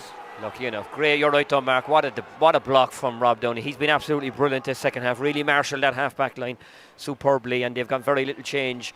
The Imokilly half-forward line, particularly with Rob commanding so much. Referee just signaling to Robert Downey. I think Downey was in there saying, "What's left in it, ref?" He said, "At least 2 minutes is what my glasses would tell me from reading." You need a runner here now. Lip reading service. Here we go. Brian Moylan. Well, Sean McGrath called that they need a runner. Moylan saw the man running outside. That's Kennefic. Get over! Oh! What a score from Simon Kennefic! Magnificent score from Kennefic off his left hand side. Sean McGrath called it from Moylan. Needed a runner. Christy Ring's grandson down, out first, over the left hand shoulder. Glen by a point. What a catch by Seamus Harney. We're in for a drama-filled finish here on Páirc Uí as Glen Rovers have turned over possession. It's on the ground. Where's this going? Referee says no. Let's settle down as Shane O'Regan pucked that ball over the bar. But we're going back for a clash ball. It's the Glen by a point. We've 1 minute on the clock. We've played 63. We've at least 1 minute because of the injury in the second minute. So looking for a sliotar. Referee stop the clock. This crash ball is crucial here. The last thing the Glen need to do is give away a free here. They need to gain possession, and obviously Imokilly will be doing the same. They'll be trying to win a free here. The Glen will be happy enough just to keep it inside in the ruck, and they're going to apply the numbers to try and keep it inside there. Brian Lawton is fishing inside it, but here come the Glen. They're out with it, and they've cleared the lines. Now one more opportunity. We've got over 30 seconds to go. Kieran Histon squirts that ball through out towards Colin Barry. He's been harried, hassled, fouled. Where's Colin Barry going? Referee says a free out, barging on top of Colin Barry, and it's a chance here now for Kieran O'Brien to try and step out. Sees the runner down this side. That's Mike Kelly. Mike Kelly's touch not the greatest. Just scoops the ball outside. Ball hasn't got out of play yet. Still inside the byline. Great touch inside there by Alan Fenton as Simon Kennefic picks up possession. Play continues on. 64 minutes on the clock. Long range shot going all the way in. It's going to land short. There's going to be time. Oh! There was going to be time. It's gone out for a 65. Would you believe it? And that's not the first time Jack Barry this afternoon has made that error. Well, I'd mentioned earlier on, Patrick, the one high ball into the square. Hard to believe it has come through. Ball, in fairness to Jack, a very, very accomplished keeper. The ball has slipped out of his hands, out for a 65. You would have to say at this stage, barring Imokilly get a goal, if the Glen can knock this ball over the bar, they're going to be in the draw this evening for the county semi-final. Brian Moylan stepping to this one. Crucial juncture. 64.5 minutes gone on the clock. Can he try and score this? No! So there's time to come. Which way is this going, Kieran O'Brien? It's all over! It's all over! And all of a sudden the Glen have pulled it off and defeated Imokilly after playing with 14 men against 15. And there's a bit of off the ball to our right hand side. Kieran Histon is involved in there with the Glen players. But truth be told, the spirit of Glen has shone through here, and they've come out by 1 point victors over Imokilly. Well, it had everything, Patrick. It had everything, and we have a result, which is the most important thing as well. In the course of the game, I'd have to say the Glen were very, very much on top early doors. Then the sending off of Patrick Horgan has swung the game back to Imokilly, and certainly the third quarter, Imokilly were well on top. But the last quarter was owned by Glen Rovers, and they've sought out to the bitter end, and they have got over the line. In, I suppose, a dramatic game, I suppose, is the word to use. Absolutely. I think Mark, it's as good a win that Glen have had in the last 10 or 15 years when you consider all the circumstances, being under the caution, losing their talisman. But like we said at half time, if they could hang in there, because look, a lot has been made of the spirit and all this kind of stuff, but that bunch of players in particular, they've been through so much as a group, and Patrick means so much to them. They've all come up the groups at minor and under 21 together with him. He means so much to them, and he has done so much for them as a group that, you almost sensed that at half time they were late coming out, because I'd say they were lifting the roof up, saying, we're going to do it for him and him alone. So that second half, particularly I felt at the water break when it was so close, that we had a ferocious chance. And then you're looking for, like, outside of Patrick, there are still some really, really good players there, and the leadership shown from the likes of Simon Kennefic in the end, Dean Brosnan, Donald Cronin, 37 years of age, all that kind of stuff. They died completely, gave it everything really, and every ounce of sweat and blood that was in their body, they dispensed it, and it was just an incredible performance in the end and a fantastic victory. Very proud. And who'd want to be a referee, Shawnee? Because at half time, I see Stokes coming off. He was getting it from the Glen mentors. I see him coming off at the end of the game there now, and he's getting it from the Imokilly mentors. So, in fairness to the referee, Simon Stokes, and his umpires, I think they've made some very, very hard calls today, but it looks as though all the calls were 100% correct. And you know what? That's great for the referees, because look, we've always been, I go back to Aaron Gallan's situation here in the championship earlier on in the season when he should have been sent off and he wasn't sent off, and everybody made a big hoo-ha that, that Gallan was too big to be sent off.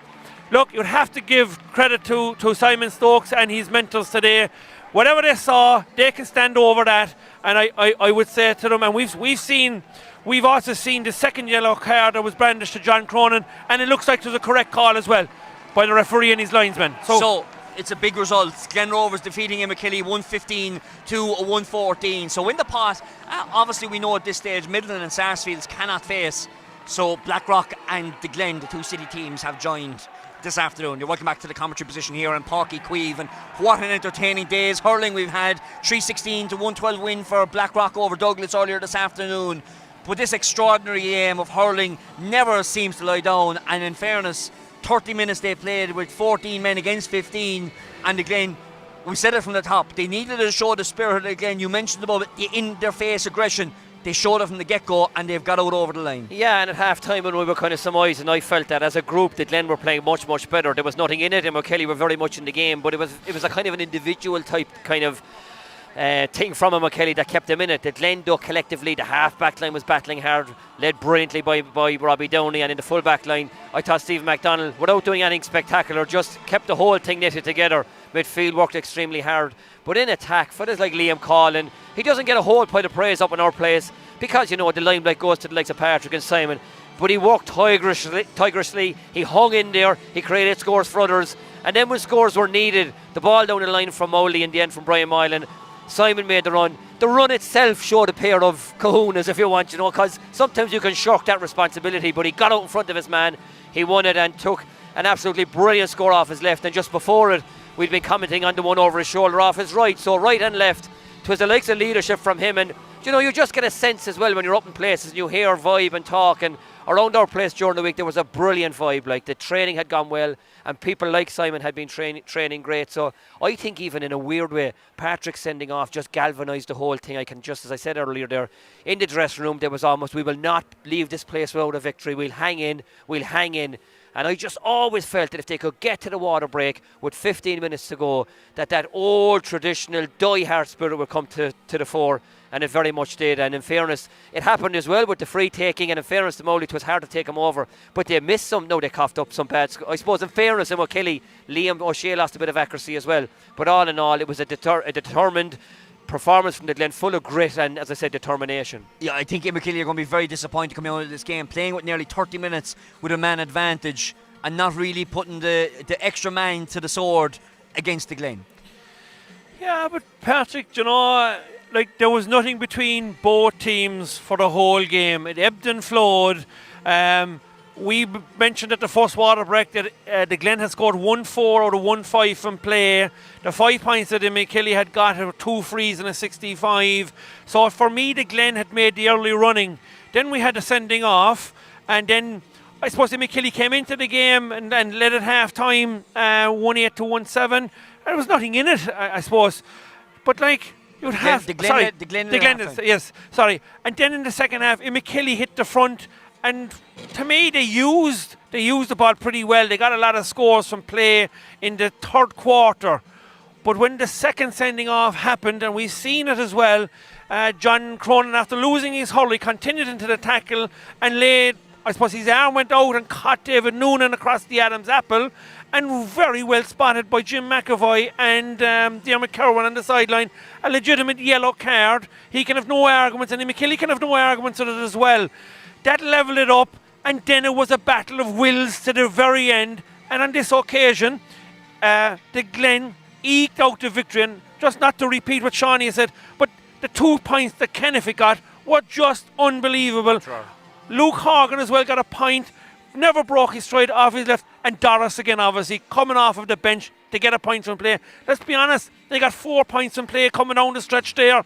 That was a magnificent return in a tight game, like, you know. So I think today had everything. It wasn't the easiest game in the world from a referee's point of view now, and this is where the umpires and the sideline men were very helpful, I would say, to Simon Stokes today. They picked up on everything, and I think that's a message for mentors, and it's a message for players as well.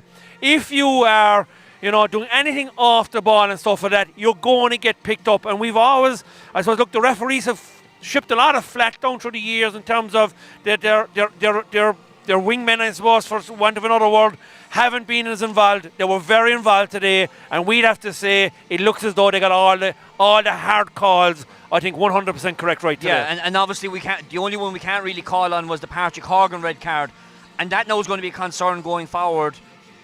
There's a red card here in the melting pot, a semi-final place at stake. Of course, we know now that it's going to be a City versus East Cork semi-final on both counts. But that red card now, I'm not sure. We don't know what it's for. Was it for a strike or was it for something off the ball? None of us have seen it. Yeah. Nobody has seen it. Yeah. But that's going to be a concern now going forward for next week. Well, I presume he gets a one match. I think it's an automatic suspension. You know, so I mean, if anything, did Glen, had to play? What did they have to play? 45 minutes without their talisman, thereabouts. So if they've learnt, obviously they'll be buoyed by the victory, and it'll give huge confidence to the team going forward, going into the semi-final. But the fact that they did it for 40 odd minutes without their talisman, maybe in their heads sends a message: we can do this. We can actually, if they can, tidy up a few things with the free taking. To be fair to Mowgli, it was a position you're put in, and you're put into that position without a lack of preparation. He probably didn't practice frees for the last 6 weeks when you've Patrick Horgan in there for the last 6 years, maybe. Yeah. So it was a very, very hard task for him to take that on.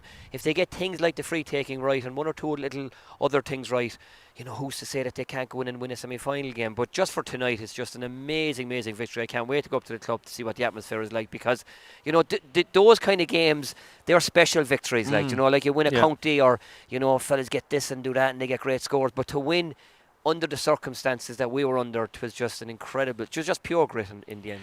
Yeah, and you have to give special mention, I think, to the Downey brothers and Brian Moylan. I thought the three of them were immense. Added to that, David Noonan, I thought, in the middle of the field, really epitomised what you really want out of your leaders. He had 2 points from play, but he was industrious, he was everywhere, he was hitting hard, he was involved in everything that was good about the Glen today. But for me, Robert Downey, at certain stages of the game, he plucked balls out of the sky. His delivery of the ball into the forward line was excellent as well.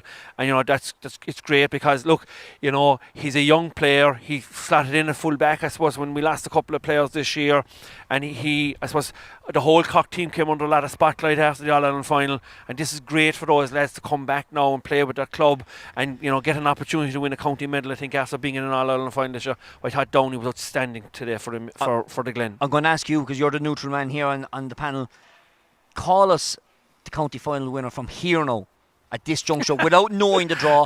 We know that Middleton and SARS and Blackrock and the Glen are going to be separated, so it's City versus East on both counts. Well, okay, for my understanding, and the first thing is, my understanding of the draw is that it's the obviously SARS in the semi-final as the highest ranked team, and my impression is that they are going to be playing the lowest ranked team, which was the Glen or Imokilly. Whoever won that game would still remain as the lowest ranked team from the round robin series. So my impression is that it's SARS and the Glen in one semi-final, and you have Middleton and Blackrock in the other semi-final. No, this isn't confirmed. No, it's not confirmed. So that's my impression of the way the draw is panning out. So I'd say in the top half of the draw, I think SARS have been really, really impressive this year. They won the 3 round robin games quite easily, and I think the form line of Middleton, 321 to 214 or something like that, that's really strong form, I would say, Patrick. I think Patrick Horgan's loss will be huge for the Glen. Now, they have time to get over it. They're going to have a fortnight, I think, to the semi-final to adjust their mindset. I think the first thing they'll be doing is they'll be looking for video analysis is the first thing the Glen will be looking for. I think if Patrick Horgan doesn't start for the Glen, I think it'll be a monumental task for them to beat SARS. But look, they're close neighbours, so anything can happen in that situation, but I would be giving SARS that side of it. On the Middle and the Blackrock side, I'd have to say I think Blackrock are worthy county champions last year, and they've toughed it out this year now, having been beaten in the first round, and I think that actually it is better they're getting the longer the season is going on for me. I thought Middleton didn't play well against SARS. I thought they took a long time to put away Aaron's Zone last night after Kieran Murphy was sent off, but they did tough it out, to be fair. There was questions asked them late in the game. Conor Lehane got a wonderful point to stretch it out to 2 points, or to 3 points last night. So for me, I'd have to say I think Blackrock will more than likely come through that with a bit to spare against Middleton. And I think there's a total difference in style of play then if you have a SARS and Blackrock final. SARS play, I suppose, a fast open brand of hurling, right? Play it through the lines, quick hurling, and then Blackrock bring a real physical edge to it. And that's where, I think SARS are lighter in physique. They're tall, but they're light. But I think Blackrock are way more physical. In terms of the winners, Patrick, I think... Is that Sean, you're waiting 3 minutes at this stage? Yeah. But in terms I think in terms of the winners, for me, when you win a county after a long, long time, most teams love to put back-to-back counties together, and I think Blackrock may do it again this year. That cup of tea must have went down well earlier on. Shawnee, last word to you. Obviously, you've got a grin of delight in your face. It's obviously a super night for a win like this for the Glen. I think so, and I don't think Glen lads tonight won't be looking beyond tonight. So I'd say they'll just lap it up and enjoy the evening. I think just to reiterate what Mark said, a lot of the teams that have that are remaining are there on merit. Blackrock do probably look the top of the four. Say they just have gradually gone through the gears. They're just probably in fourth, coming into fifth gear. And fellas like Alan Connolly was very sharp today. Robbie Cotter was very sharp. Niall Cashman was good. Stephen Murphy was excellent around midfield. So look, we still have 3 or 4 excellent weeks ahead of us now with 2 brilliant semi-finals to come. My thanks to Shawnee and to Mark and to all the gang for helping in this production over the past couple of days. It's been a 4-hour broadcast this afternoon, and what a day has been. A superb win, 316 to 112 win for Douglas earlier this afternoon, and an absolutely scintillating game between Imokilly and the Glen, seeing the city side coming out on top, 115 to 114. Plenty of reaction to come. Check out irishexaminer.com/sport and your paper tomorrow for the full reaction to this game, and do join us next weekend, because we've got Bon Secure's Premier Senior Football Championship action next week, and we will look forward to that in spades. And if it's anything like this for what we've seen today, let's have a lap more of that, please. From all of us here in Páirc Uí Chaoimh, have a very good evening.